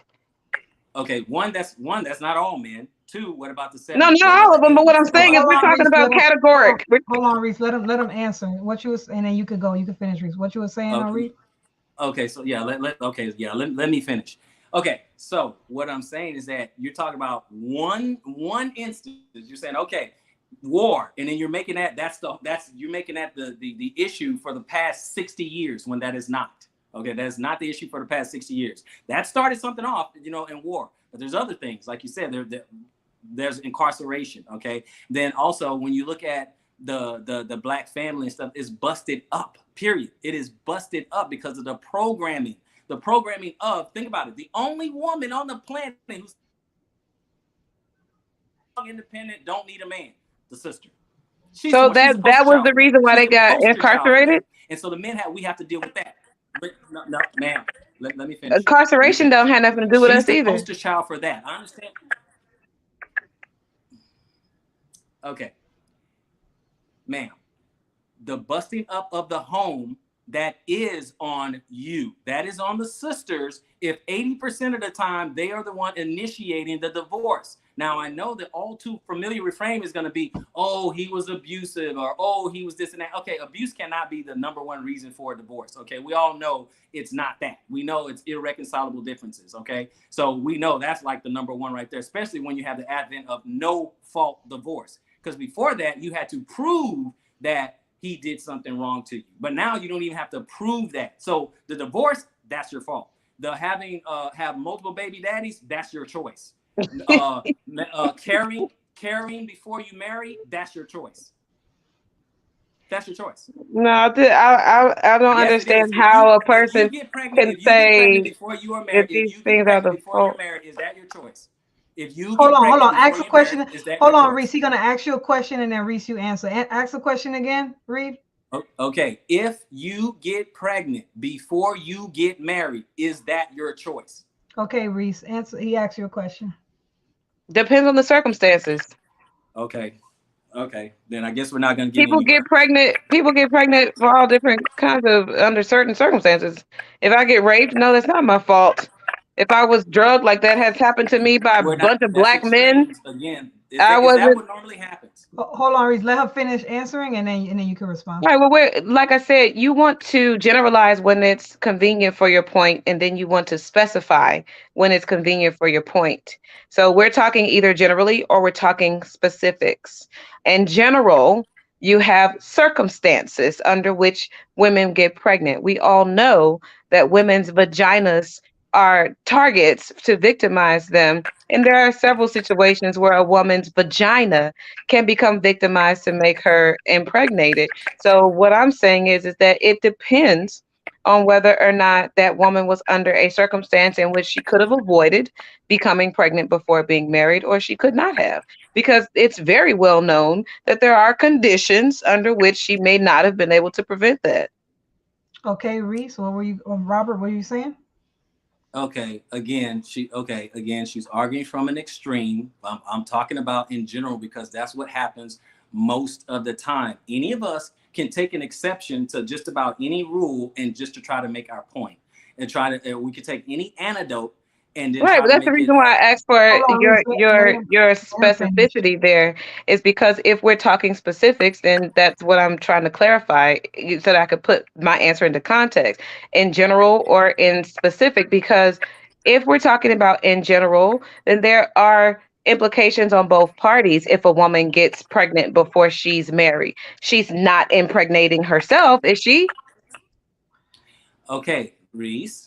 What I'm saying is that in general, when people have sex, is a crime being committed? You're talking about rape and drugs. Sometimes yes, sometimes no. Let him finish, and then you can respond. And we're gonna go to Vinny. Okay. Then Yeah, you can answer, and then we're gonna go to Vinny. Okay, let's go to Vinny. Okay, let's go to Vinny, because we can't have a serious conversation if we know if her position is, well, when people have sex, sometimes a crime is committed, sometimes it's not. No, I'm talking in general. That way everyone can understand. Okay, we understand that sexual crimes can be committed and sexual crimes are committed, but is that what we're talking about? No, we're talking about relationships. And so my question was, when a woman gets pregnant before she is married, talking about no crime is being committed, is that her choice or not? Okay, now that's what I'm saying. It's the choice of both parties. Any sane thinking person would be like, okay, in general, yes, no crime has been committed. It's her choice whether or not. I'm not denying that. I'm saying it's both the decision of both people. So I haven't denied what you're saying. I'm giving you the answer that I'm coming to you with, is that it's for both, the responsibility of both people in that situation. If they're in a relationship, it's not a fault of a person.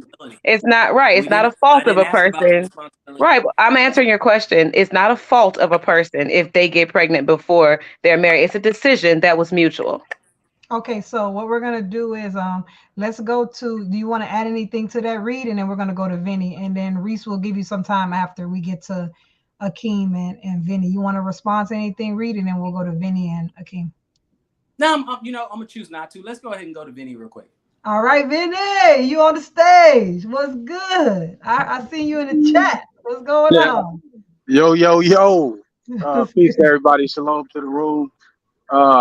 Hey, what's up, Sister Reese? What's up, Brother Robert? We used to do some social show on Debate Talk for You a while back. But yeah, good to hear y'all voice again.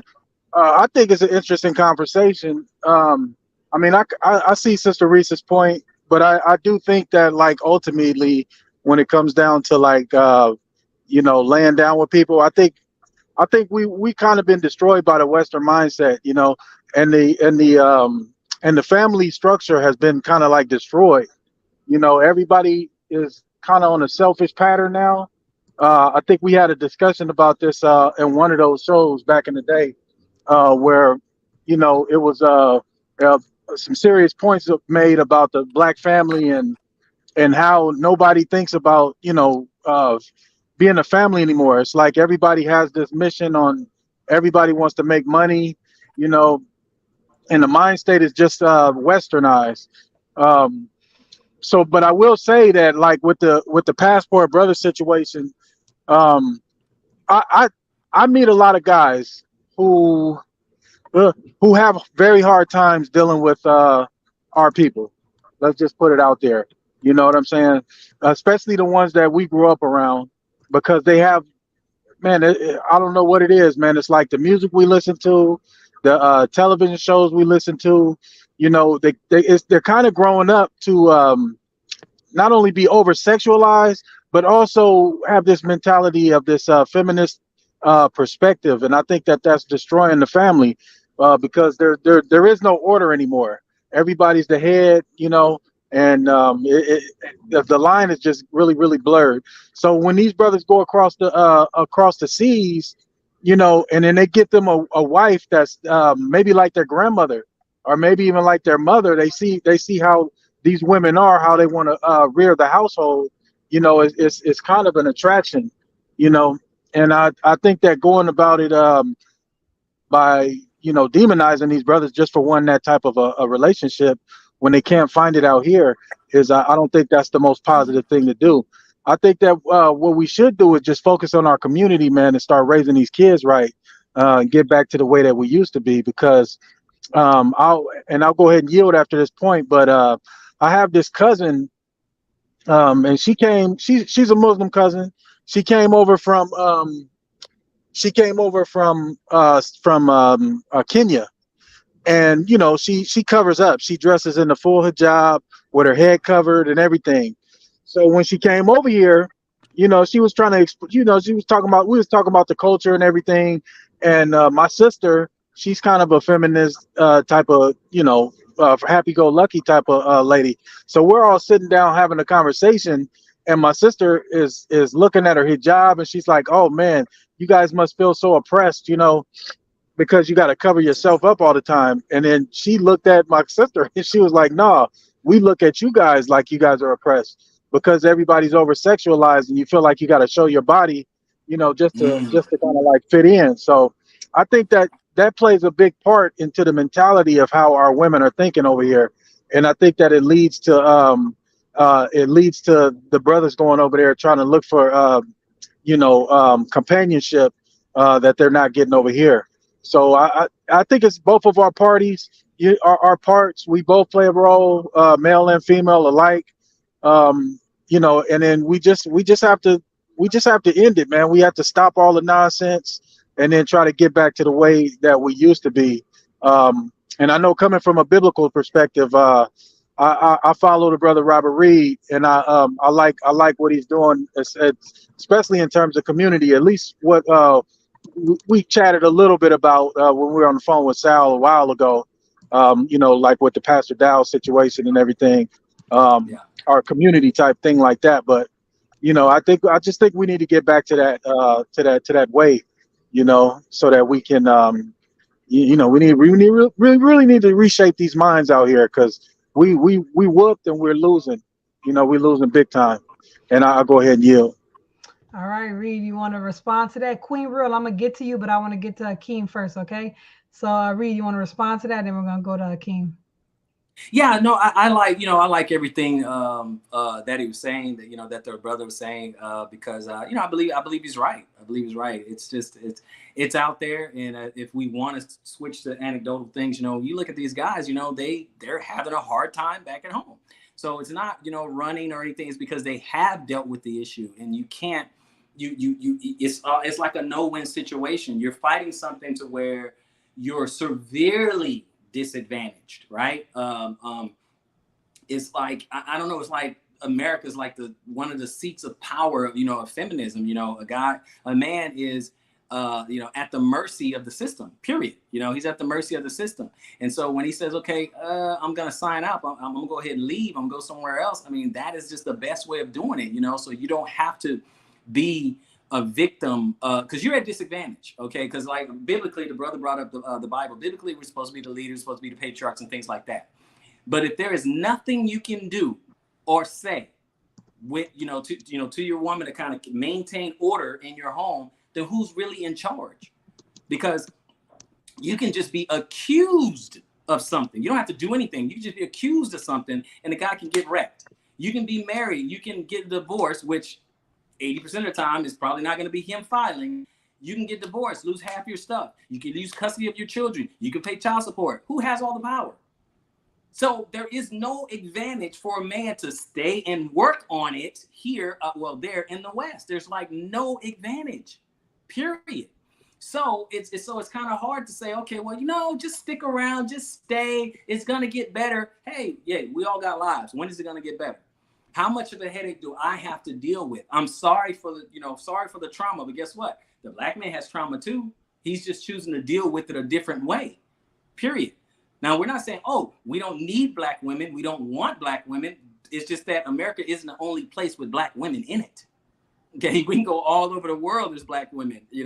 I'm in the Philippines. There's a couple of black women here too. Okay, people forget about Buffalo Soldiers and stuff like that. Got stationed over here. Now there's some over here too. So yeah, I understand there has been trauma, but guess what? We all have to go deal with our trauma. Okay, guys, we can't afford to sit around and cry and we can't afford to do that. We have to get on our grind. We have to keep serving the Most High. We got to keep building ourselves. We got to keep moving forward. We can, and we have limited years on this planet. Okay, so we don't have time to keep doing the same thing. You're talking about some guys who built themselves back up after being wrecked. So you're supposed to go through that again? But we can go ahead. All right. So again, we're going to get to Reese and everybody else, but I just want to give everybody a chance to speak. And remember, Akeem, Queen Real, when you guys speak, let's try to allow each other to talk and let each other answer each question. Because remember, people are watching, and I want them to be able to make a calculated decision and understanding on the topic at hand.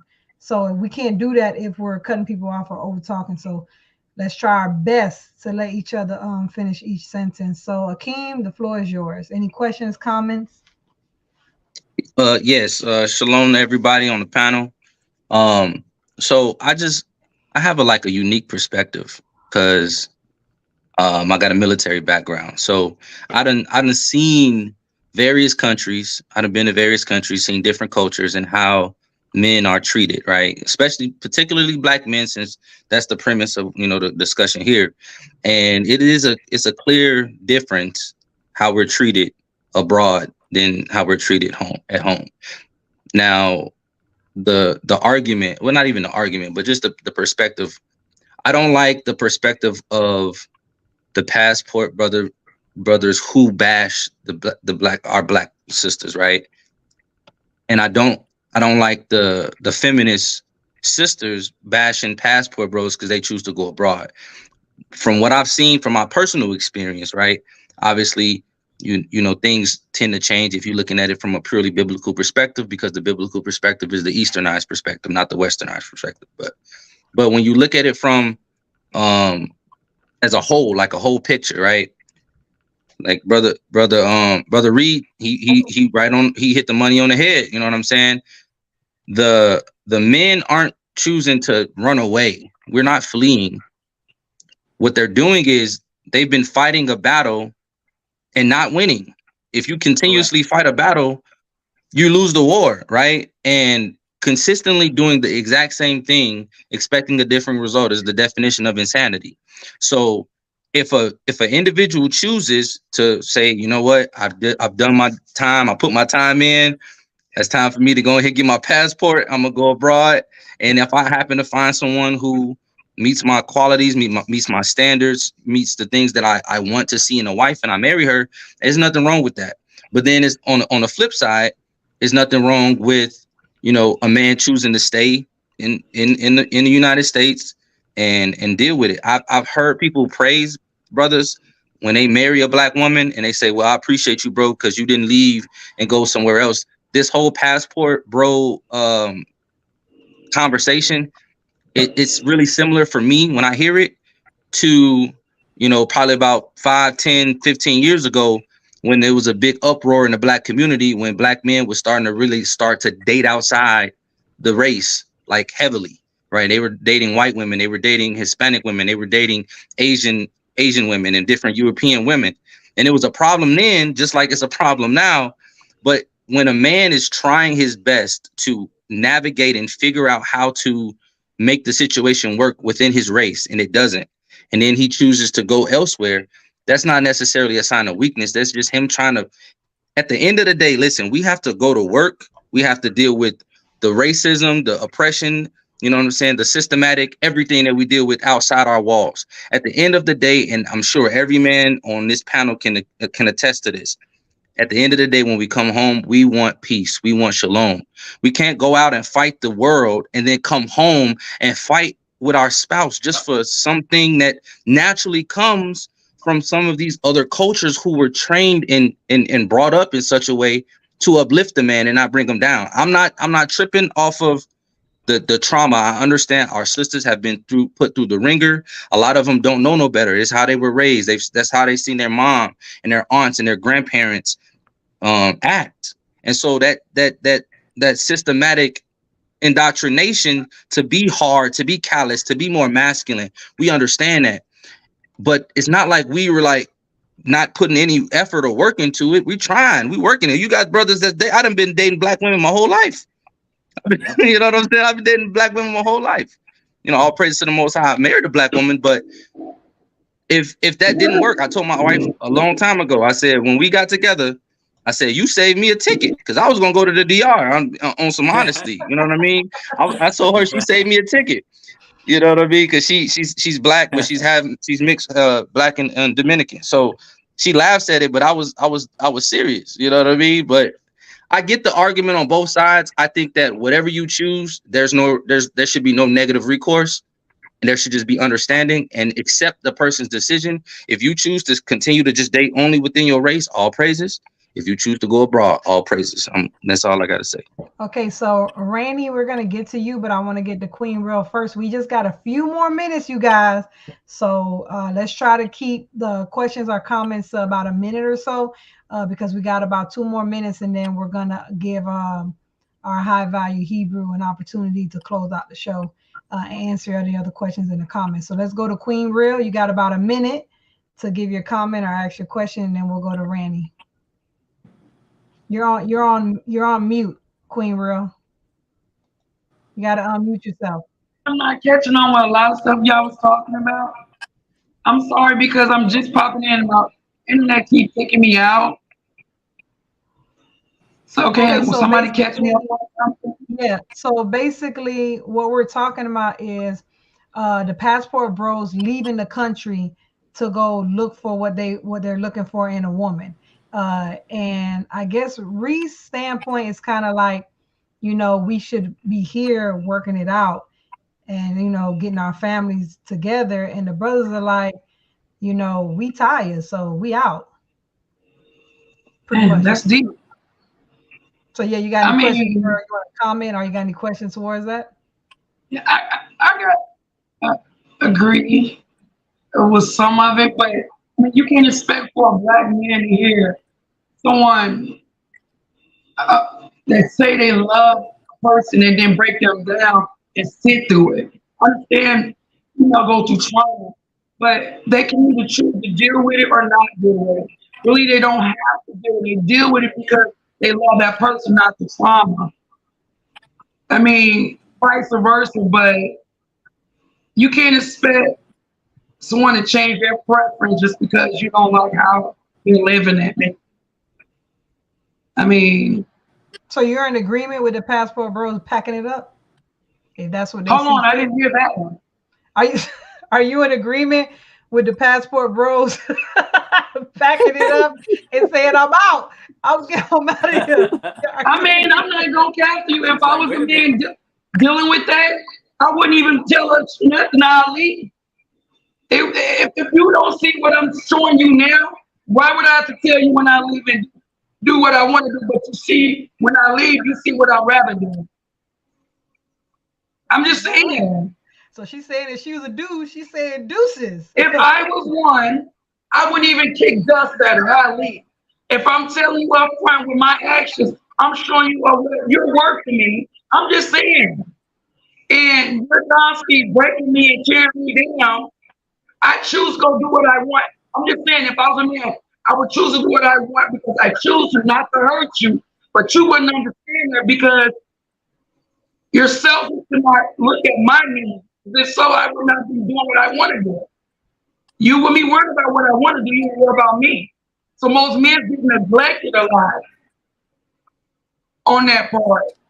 And some females think that some men don't deserve it, so they don't show that a lot. So they go elsewhere because that's where they feel needed the most at. All I right. mean, Thank you, Queen. it is what it is. Yeah, thank you for that comment. Like I said, we got really ain't got no more minutes, but I got to get to Randy. So go ahead. The floor is yours. Thank you, Queen Real, for that. And of course, I'm gonna get you Reese, get you like a minute for your final words. But let me get to Randy. The floor is yours. Shalom. My question is really for Miss Roberts, because me personally, I'm a female that was born and raised in Texas. My mom's American. My stepdad was a Nigerian, so I was raised by somebody that's from a different country. So I tend to operate a little bit more traditional, but I also went through all the traumas that most of us American Black females go through. I'm talking SA at an early age. I'm talking physical abuse, a father that wasn't in the home. I dealt with all that. And I was a very volatile human for quite a while. But for me, I found that it was important for me to go and get the mental help that I needed. So I sought therapy. I sought the help that I needed to calm myself down before I married my husband. Now, I am a monogamous woman that is married to a polygynous man. So my husband has more than one wife. But my question for Miss Roberts is, I know she leans a little bit more towards the extremes when she talks. So if you're so worried about these women that have been through so much finding a good man, why come your stance isn't to direct those women as to how to fix themselves, how to heal themselves, how to find better for themselves so that they can attract these men that they want before these men end up in different countries, marrying people from different countries, or joining a family if they choose to be in a polygynous family with a man that they or that you deem is a good man?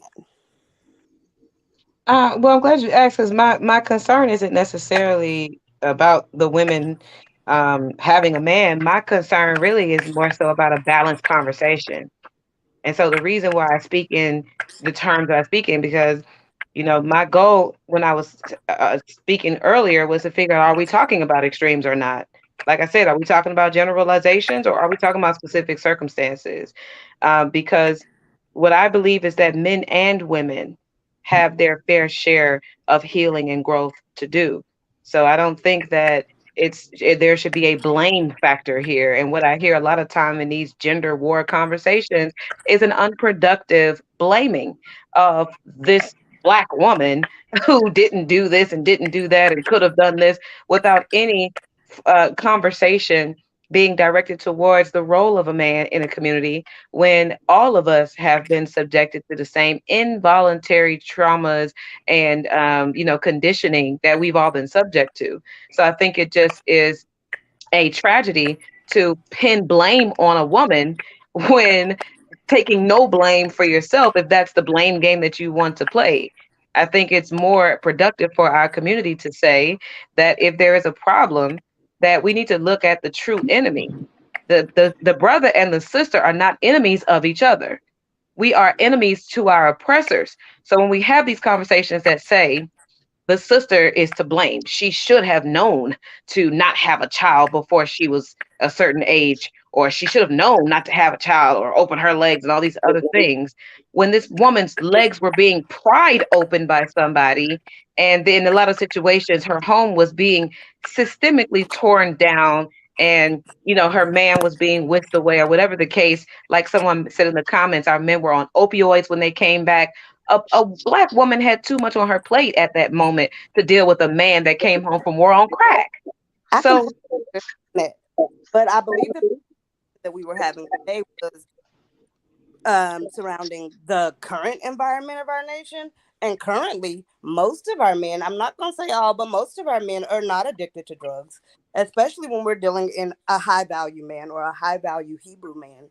They don't touch drugs. Most of them don't touch alcohol.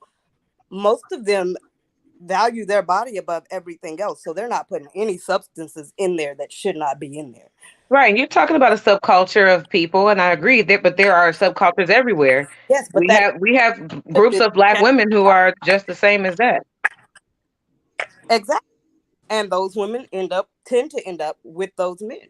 Right. I agree. There's nothing wrong with that. But all I'm saying is that when we had, like I said, these conversations where the black woman in a whole, I haven't heard brother Reed talking about the subcultures of women who are worthy. I mean, like, I'll just have to speak for myself. Me being a woman who has gone through the phases of life, just being a human being, going from being a young, inexperienced teenager, having to go through the growing pains of life, having to learn womanhood, having to learn from my social cues, having to figure out who I am as a person. What is my passion? What is my value? What is my purpose in life? I mean, we all have to go through that. I didn't have any value before I figured all that stuff out. I was a kid. So I mean, he separates. What were you saying, Rennie? He definitely separates the subsections of women. And you'll hear him when he speaks, he'll say, I'm not speaking about traditional women. Okay, I haven't heard that. I'm sorry. I haven't heard him say that. Several times today. I'm not speaking about traditional women. And that's him separating those who have the same values as our ancestors did, as our foremothers did, who carry themselves in a way that is reputable, from those of us who are a little less, a little less, and who don't really value themselves as much as they should. But that's everywhere. That's not just women. No, that's everybody. And you'll hear him, he'll make a difference in men too. He'll say high value men versus Pookies and Ray Rays. Or he'll say traditional women versus hyenas or modern women or whatever he chooses to call them, because he's a little goofy. But I did hear you ask, or I heard you say that you haven't heard him speak about the role of a man in this society that he speaks of.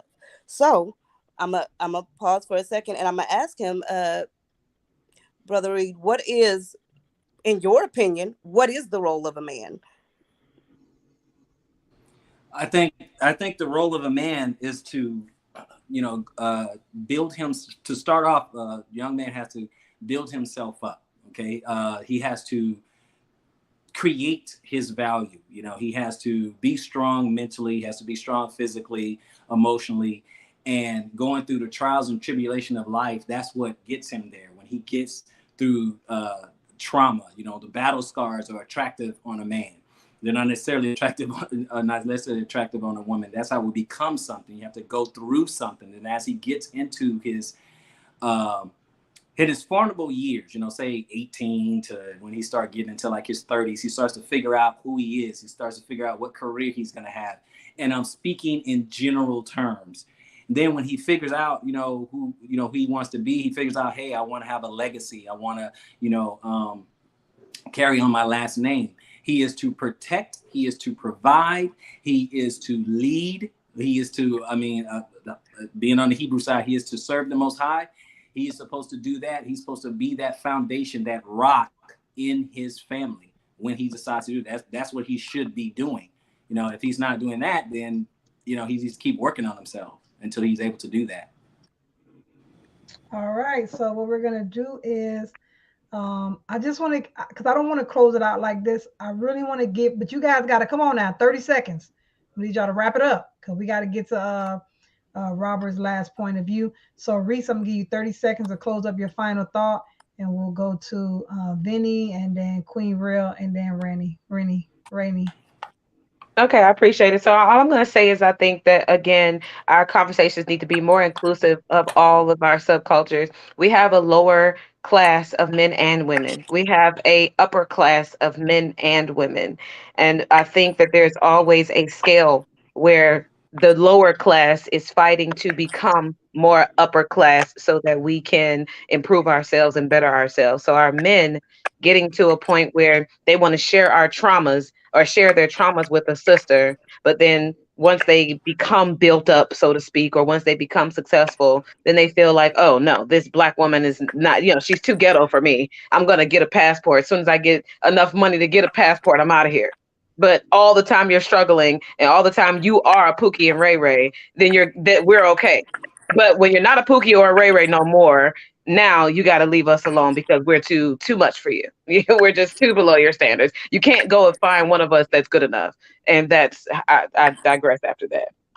Okay, Rainey, your last 30 seconds, final words. I mean, I've enjoyed this chat. I think it was very informative. But for me, I think, like I said, we can't deal in extremes. We do have to, like you said, there are different subcultures of people, period, not just men or women.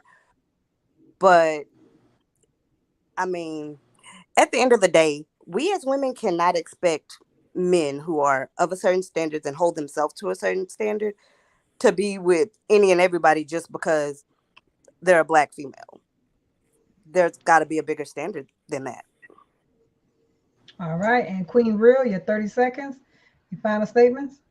I'm just gonna say peace and blessings to everybody's decision, but I believe that you should work on your traumas before you get to the next person. That's a lot when another person is dealing with it. It takes a role as tearing you down a lot and seeing your mate suffer. That's a lot. I believe that you should fix yourself before you step into something different. That old bleeding do not heal open sore. Just what my belief is. Thank you, thank you. So peace and bless to everybody that go through anything in their life. They guide themselves in the right places. Thank you, Queen Real. And last one, Vinny, give you your last 30 seconds. Okay, yeah, and peace to you, sis. Thank you for having me up, voice my opinion. Peace to everybody on the panel. Brother Robert Reed, also Sister Reese. It was good to hear you guys again.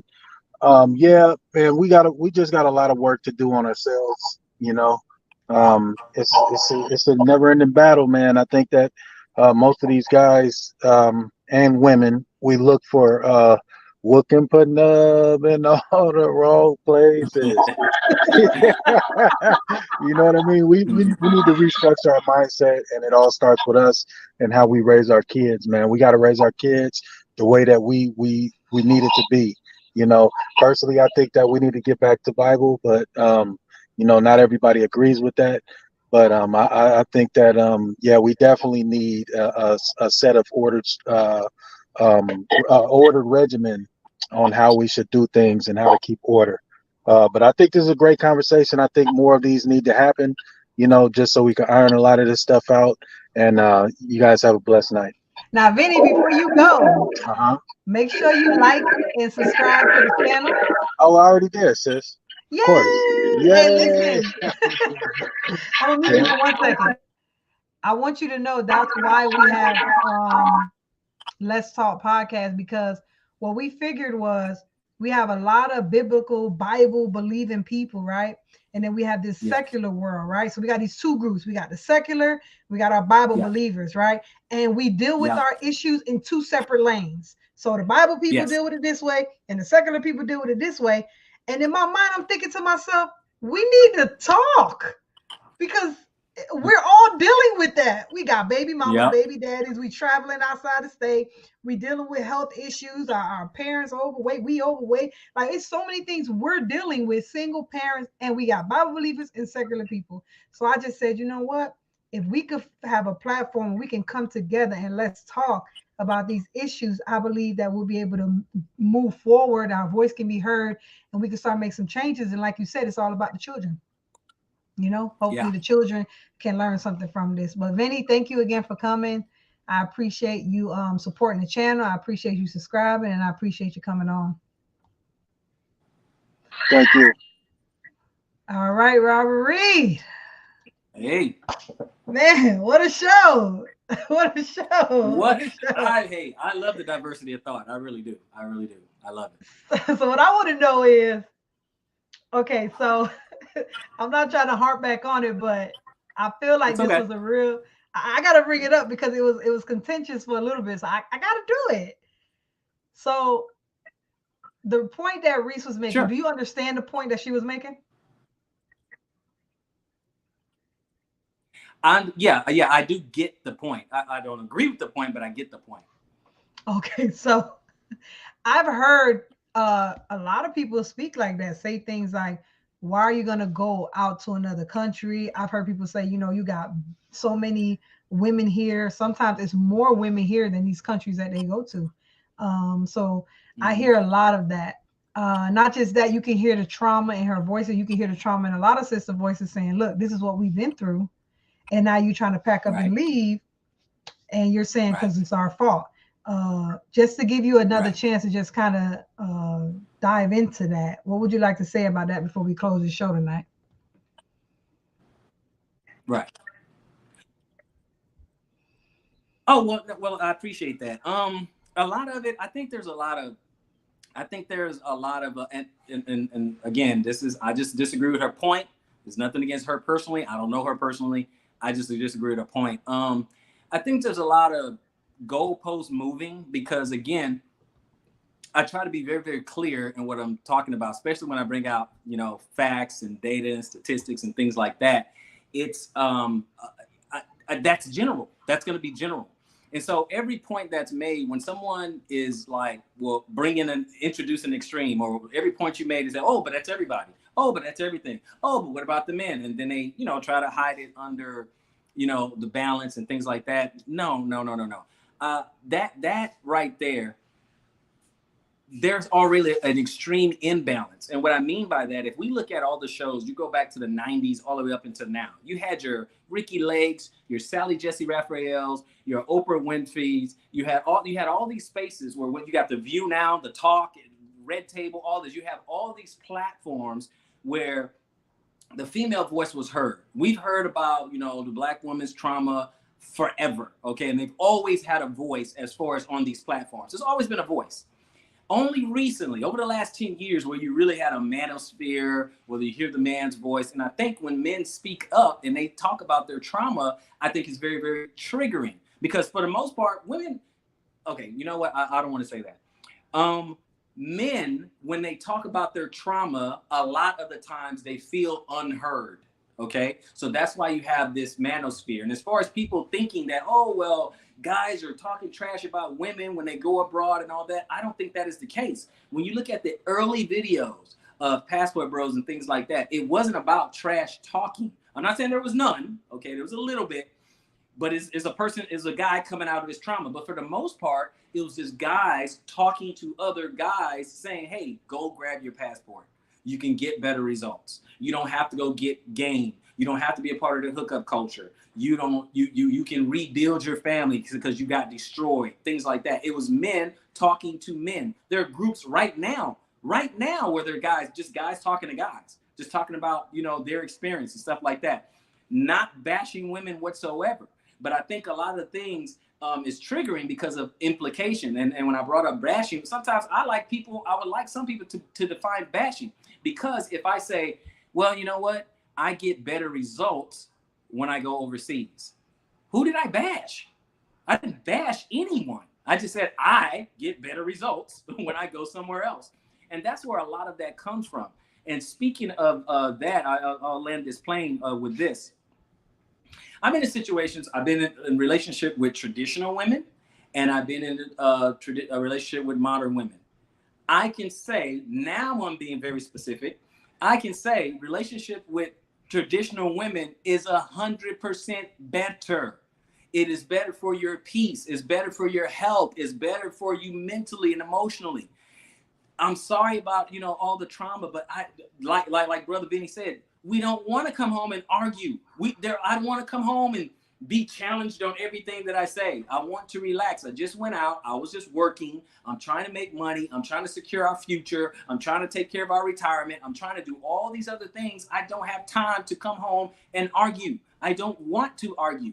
So my point is, I've been in, especially before I became into the truth, the scriptures, been in relationship with modern, it's the same thing. Okay. They have their traumas. Okay. I get it. That's unfortunate. They have their traumas. They have all the pushback. They have all the arguing. They have all the, going back and forth. They have the manipulation and stuff. And again, differentiating modern versus traditional. Have all these issues, all these just issue on top of issue on top of issue. And then all the pushback. Then when I say you can get wrecked in America, all that on top of it. You can get divorced, lose past your stuff, child support, and all this. And then a lot of the modern women are still saying, well, stay because some of this trauma is your fault. No, that's not necessarily true. Sometimes a guy is coming in, the woman's coming in, she already has trauma. So he's supposed to just stay and deal with that.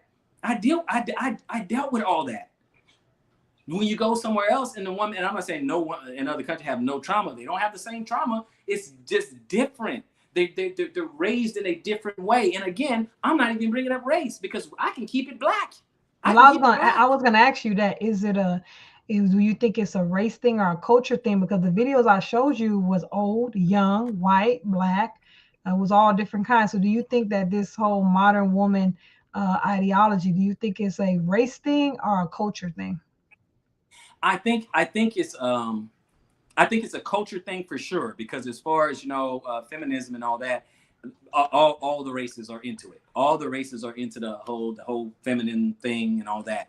And I think what's triggering is that I think they know deep down the implications. I really do. I really do. I think it's the implications, meaning that, hey, these guys have choices and a lot of the modern women are going to get left behind. Okay.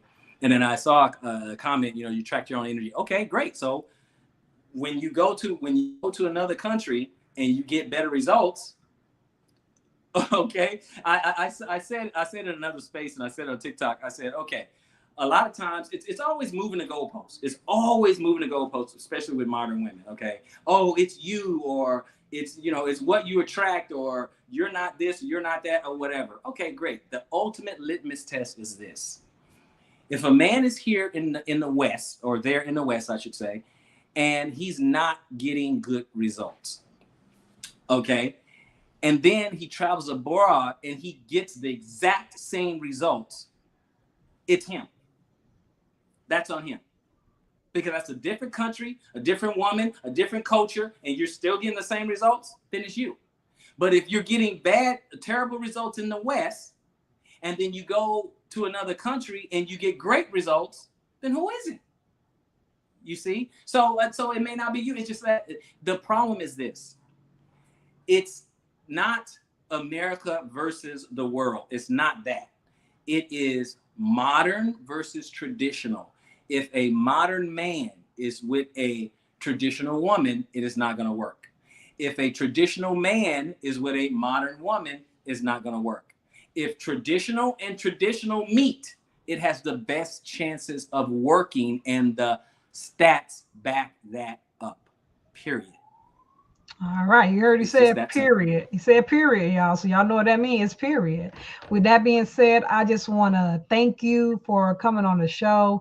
I look forward to you coming back again. If you guys enjoy, y'all just hit my email up. Y'all was hitting the comment section up. Part two. So you guys want him back, definitely let me know, which I'm planning on bringing him back anyway. Also, you guys can hit him up on High Value Hebrew on TikTok and on YouTube. So go check his channel out. If you enjoyed what you heard today, and you really did, bless his brother at Random Reed on Cash App. Send him an offering, send him a blessing, because he didn't have to come here today and bless us with his time, his knowledge, his information, but he did, and we are grateful for that. So you guys go ahead and show him some love on Cash App at Random Reed. And with that being said, Reed, you got any last words you wanna add until we see you, hopefully, Lord's will, next week? Absolutely. I just want to say all praises to the Most High God of Abraham, Isaac, and Jacob, and I hope he bless each person that was listening on this stream for giving us their time and attention. I appreciate that, and I appreciate the dialogue in the Discord. And please, everybody, look, like, share, subscribe. This sister Christina is working hard. I talked to her behind the scenes. She works. She has like 8 arms. She's like an octopus. She's doing everything. She gets it done. She put a lot of work in behind the scenes. I promise you. We talk behind the scenes, and she tries to get it done and try to deliver you guys some content. And she's really trying to be the ear and the voice for you guys. She'll ask the questions. She'll even ask you, say, "Hey, I'm going to ask these questions because it's out there." And I'm like, "Okay, that's fine. I got to do it. So she's working hard. She's working really hard. So please bless her. Subscribe. Tell a friend to tell a friend, and bless you and your household. Thank you, guys. Let's talk till next time.